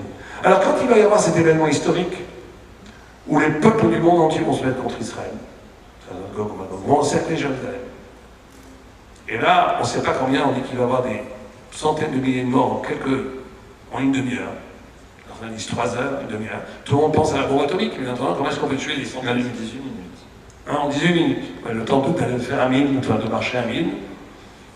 On pense peut-être vraiment, on ne sait pas ça. On ne sait pas et personne ne peut le savoir. Mais on sait que, à ce moment-là, pour nous, juifs, qui sommes ceux qui portent le drapeau de la lumière, de la vérité, on est immortels. Un juif, c'est celui qui est capable de vivre une vie comme un immortel. Qu'on va mourir, qu'on va être dévoré par les vers, ça ne change rien du tout. On est immortel. Immortel, ça veut dire qu'on n'est pas défini par l'agencement de l'extérieur du social. Je vis quand même un tzaddik. Pourquoi il y a ce mouvement immobile que j'ai beaucoup aimé dans cette notion quand moi je me rappelle de grands maîtres que j'ai rencontrés, ils avaient effectivement ces gestes parfaits, ces gestes d'éternel. Être capable d'avoir des instants d'éternité. Parce qu'ils sont immortels. L'homme, en essence, il a été créé immortel. C'est la faute qui a porté la mort. Être capable de renouer avec cet instant d'éternité. Or, nous, la seule façon de nous en sortir, c'est écrit dans le texte. C'est écrit dans le texte. Tzadik, be'emunato ichye. Le tzadik et la tzadiket. On dit que la moitié des filles, des femmes. Enfin, il y aura des problèmes, bien entendu. Mais la seule façon de s'en sortir, c'est la émouna. C'est la émouna. Pourquoi c'est la émouna? C'est pas encore une fois magique. Parce que la émouna, c'est ce qui permet à l'homme, à son niveau à lui. La émouna, c'est pas la foi, encore une fois, la foi chrétienne. La émouna, c'est une supra-intelligence. C'est la capacité de se connecter, la foi juive, c'est la capacité de se connecter à quelque chose qui est la source elle-même de l'intelligence. On n'a pas besoin d'expliquer pourquoi, comment ici, la émouna, en vérité, est ce qui permet de penser. La plupart des gens pensent que l'homme pense, et parce qu'il pense, il arrive à croire. C'est complètement faux. L'homme est capable de penser. L'éclosion même du pouvoir de penser vient de la émouna. La émouna, c'est l'origine de tout. Chochma, mais ein. Ein, ça veut dire le néant. Mais c'est la émouna. C'est la capacité de néant, mais c'est le néant parce qu'il est vide de l'être tel qu'on le connaît. Mais il est riche d'une lumière qui est au-delà de l'être. Et donc, on va être sauvé par la émouna. Pourquoi est-ce qu'on va être sauvé par la émouna? Parce que la émouna, c'est de se connecter avec ce qui est avant le monde. Or, tout ce qui va venir vouloir nous anéantir sont des choses qui obéissent à une logique du monde, à une logique mondaine.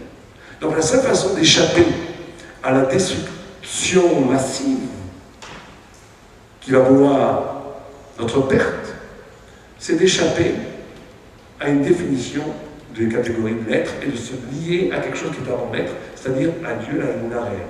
Et il faut bien comprendre ça. Et c'est peut-être le péché mignon de la société moderne israélienne, Rabbi Eli n'habite pas en Israël, et je te donne un scoop.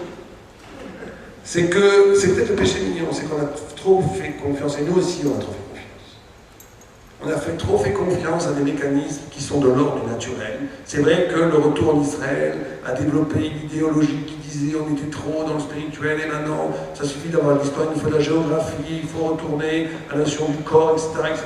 Il y a peut-être du vrai là-dedans aussi, bien entendu, mais ça ne suffit pas. Si on commence à avoir les mêmes cartes que les Goïms, si on fait confiance à la force, à l'armée, aux politiques, au pouvoir de la force, on est perdu d'avance. La force du peuple juif, elle est dans la Emouna et dans la Torah. Si on commence à troquer notre force pour des références qui sont les mêmes références que les non-juifs, on est perdu d'avance. Ce qui va permettre pendant Gog et Magog de survivre pour le peuple d'Israël, aussi bien collectivement que chaque individu, ça va être cette puissance de l'Emouna. À un moment de dire, écoute, c'est impossible. Il y a toutes les armées du monde qui viennent ici contre nous. On a nos pauvres soldats qui sont là, ils sont 100 000 fois moins, mais ils vont les gagner. Ils vont les gagner. Pourquoi? Parce que David Améler, il a gagné Goliath. Comment il a gagné Goliath? Il n'est pas venu David Améler, il a donné les muscles. Il a dit, toi tu viens avec ton armure, moi je viens avec le nom de Dieu. Et bien, si tu viens avec le nom de Dieu, les plus grands tanks, les plus grandes bombes atomiques, elles vont tomber comme des flottes devant nous. Et c'est à ce moment-là qu'il nous cherche. Une sanctification du nom de Dieu, mais extraordinaire. Mais il faut qu'on soit capable et qu'on se prépare dès maintenant à cette possibilité de sanctifier le nom de Dieu. Parce que nous, on n'obéit pas au principe de la matière. Et ça, c'est dans la vie de tous les jours. Il faut s'habituer, surtout pour les hommes de Torah, pour nous qui sommes ici en Israël dans la Torah, à ne pas reproduire de façon cachère, entre guillemets, des mécanismes qui existent en réalité, qui sont complètement du social, de l'arrivisme, tout ce que vous voulez. Il faut être capable d'obéir à une logique qui n'a pas de logique, d'être Eved Hashem. Ce que disait un grand rave, je finirai avec ça, il disait, il faut faire très attention, et là je parle pour nous, religieux, à ne pas tomber dans ce qu'on appelle une manie de la conformité. Vous avez un problème avec votre voisin, attendez, je vais voir ce que dit la halakha. Est-ce que j'ai raison pour aujourd'hui un phénomène terrible, qu'on appelle Toen Rabani? Ça veut dire qu'on prend des gens qui sont d'avocats, qui sont là pour défendre nos intérêts. Où est-ce qu'on a vu une chose pareille? C'est qu'on utilise la loi thoraïque comme on utilise dans un tribunal de Goïm, chacun pour défendre son intérêt, sa violence, sa volonté. C'est pas du tout comme ça que ça doit se passer. On doit arriver au Bédine, qu'est-ce que Dieu veut nous? Vous voyez la vérité, il disait ce rave, on peut être 100% cachère et être puant. Et sentir mauvais. Pourquoi? Parce que oui, je fais tout sur la halakha, mais qu'est-ce qui... La halakha, c'est toujours pour ton intérêt. À un moment donné, il faut oublier s'oublier un tout petit peu. Et dire, qu'est-ce que Dieu veut de moi? C'est cette question qu'il faut se poser. J'ai un conflit avec mon voisin, j'ai un conflit d'argent avec des gens. Très bien, c'est pas si grave. Qu'est-ce que Dieu veut de moi? Et s'il a raison, ben je donne tout. C'est pas grave. Si on rentre toujours dans moi, j'utilise la Torah comme des forces, des justifications, des conformités pour conforter ma puissance de volonté, c'est une profanation de la Torah, c'est complètement caché, c'est la phrase, c'est ce que vous voulez, mais c'est pas la Torah ça. Et c'est pas avec ça qu'on va gagner les nations. On va vaincre Gog ou Magog, on va vaincre les nations que si on est capable de ce mouvement de la Emouna, ça veut dire de s'identifier à quelque chose qui est au-delà de tout savoir. La pashtout, la simplicité d'être avec Dieu. Si on fait ça, on est invincible. Et c'est pour ça qu'on a vécu jusqu'à aujourd'hui, parce qu'il y a toujours eu dans l'histoire d'Israël des tzadikim, des femmes, des hommes, qui étaient capables de ce mouvement de Emouna Pashut, qui est la racine même de l'identité d'Israël. Lionel, pour finir. Je ne voudrais pas finir parce que c'est vrai tellement de choses. Deux idées très rapides. La première, on nous dit que la dernière des mitzvot, alors peut-être pas, non, je vais commencer par la seconde, on va faire dans des ordres. J'ai envie de résumer un moment une partie de ce que j'ai entendu avec bonheur, Raphaël. C'est que ce qu'on nous demande aujourd'hui, c'est peut-être d'arrêter d'être les enfants de notre passé, de devenir les parents de notre futur. Peut-être ça qu'on nous demande de mettre en place. Et il y a un texte qui nous dit que l'ami là sera la mitzvah que le peuple juif gardera au moment où où tout sera quasiment perdu. La Brit Mila, la circoncision, comme je l'ai dit tout à l'heure, Brit Mila, Brit 612-613, l'alliance, dans le AC, dans le loutassé, dans le faire, dans le ne pas faire. Mais on nous dit que Ishmaël aura un pouvoir sur la terre d'Israël parce que lui aussi est circoncis, mais sa circoncision n'est pas parfaite. Pourquoi? Parce qu'on sait que dans la circoncision, il y a le premier acte d'enlever leur orla, cette première peau visible. Et ça, c'est ce que Ishmaël fait. Mais après, il y a une deuxième peau à enlever, une membrane très fine. Et ça, Ishmaël ne le fait pas. Et il n'y a pas de différence entre un adulte de Ishmaël et de Israël si on voit techniquement, parce que après on ne remarque pas que cette peau a été enlevée ou pas. Et je crois que peut-être le sens de cela, c'est que nous sommes dans un monde dans lequel même ceux qui proclament leur foi de la manière la plus forte et plus violente qui soit, eh bien, sont dans le phénomène du paraître, dans le domaine du visible. Et nous, ce qu'on nous demande justement, c'est de réapprendre à comprendre la leçon de notre propre Brit, c'est-à-dire qu'il y a quelque chose qui ne sera pas exposable, qui ne sera pas applaudissable, qui ne sera pas visible, pas de gesticulation, et qui sera exactement ce que disait Raphaël, ce qui est de savoir, mais comment Akadosh Baruch Hu me demande de me comporter à cet instant T? Qu'est-ce que la Torah attend-elle de moi? Non pas qu'est-ce que la société me demande d'être, mais être dans un dialogue beaucoup plus vrai, pénétrer à nouveau son propre silence, son univers de l'intime. Et c'est vrai qu'a priori, c'est pas quelque chose dont on a l'impression que ça va produire.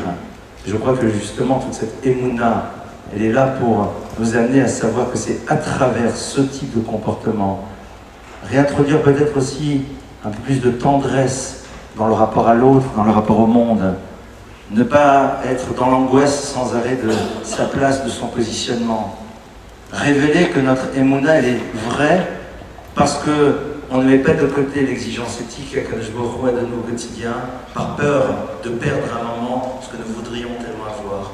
Et peut-être que c'est à travers ce type de dynamique dont nos enfants ont terriblement besoin que nous pouvons nous inscrire alors dans ce futur dont on nous dit la chose suivante, c'est que c'est vrai qu'il peut nous paraître terrible et très angoissant, mais en même temps, eh bien, rappelons-nous, Yaakov Avinu devait descendre en Égypte, mais il aurait pu descendre de Shalshala Shel Barzel. Il aurait pu descendre en Égypte avec des chaînes aux pieds. Et il arrive en Égypte, c'est vrai, lieu d'exil, lieu de souffrance, mais de la manière la plus extraordinaire qui soit.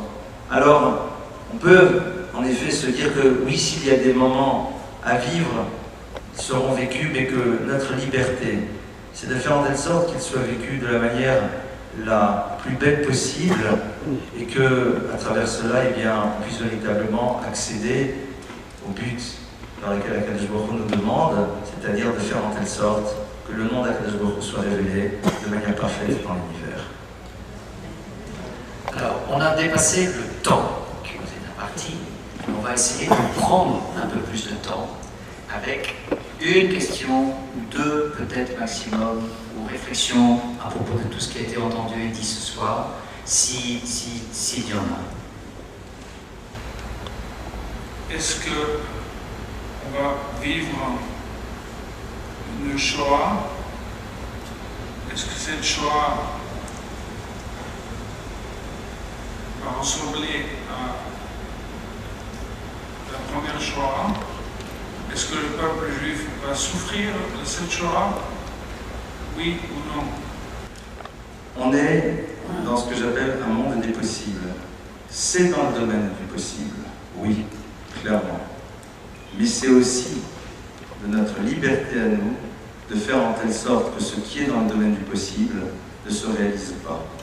Et ça, c'est dans les mains de chacun d'entre nous. La réponse est claire. Est-ce que le rôle du peuple juif n'est pas de proposer une rédemption au monde entier, c'est-à-dire de ramener le monde entier à Dieu, en évitant le pire? Ça, c'est très important ce que vous dites. Effectivement, on n'a pas parlé, c'est étrange. Le rôle du peuple juif, bon, on n'a pas le temps, dommage, je ne voudrais parler du temps, on n'a pas le temps. Mais la Torah a été donnée même comme ça, vous savez. Puisque la Torah a été donnée en 70 langues, et qu'on dit que dans la paracha, dans Zot HaBracha, la paracha, que la Torah est donnée à partir du mont Seir et du mont Paran, de l'Occident, de l'Orient. C'est-à-dire que Am Israël travaille pour l'actif de l'humanité tout entière, sauf l'humanité entière, par le fait qu'il réalise l'humain qui se devrait d'être parfait. Ceci dit, il y a dans les non-juifs, dans la tradition, à la fin des temps, une partie d'entre des non-juifs va être sauvée, mais une partie sera détruite, c'est Amalek. Amalek sera complètement détruit, parce que Amalek est le seul peuple qui refuse justement l'espoir, qui refuse la transcendance, qui ne veut pas de la révélation divine, qui est prêt à se brûler dans le feu plutôt que le nom de Dieu soit sanctifié. Donc une partie de l'humanité sera détruite, et une partie sera rédimée par le mérite d'Israël. Mais notre travail à nous, c'est pas tellement de faire de la propagande. Notre travail à nous, vous savez que ça c'est très intéressant. Une fois quelqu'un m'a dit, mais pourquoi est-ce que vous ne convertissez pas les gens? Pourquoi vous ne parlez pas au monde entier? Pourquoi? Alors je lui ai répondu, c'est tout à fait bizarre ce que tu dis. Parce que est-ce qu'il y a un peuple qui a le plus influencé l'humanité que le peuple juif? Trouvez-moi un peuple, sans le peuple juif, il n'y a pas d'islam. On comprend que l'islam c'est une pâle copie du Tanakh.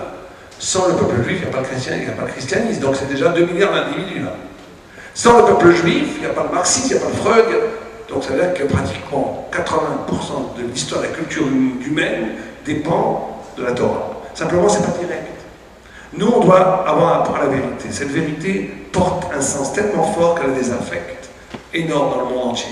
C'est pas par la communication, en essayant de rendre les gens comme nous qu'on va arriver à quoi que ce soit. Il faut avoir un rapport à la vérité tellement intégrale, tellement intègre, tellement vrai, qu'en rebond, cette vérité, elle a toujours des effets extraordinaires sur la planète tout entière.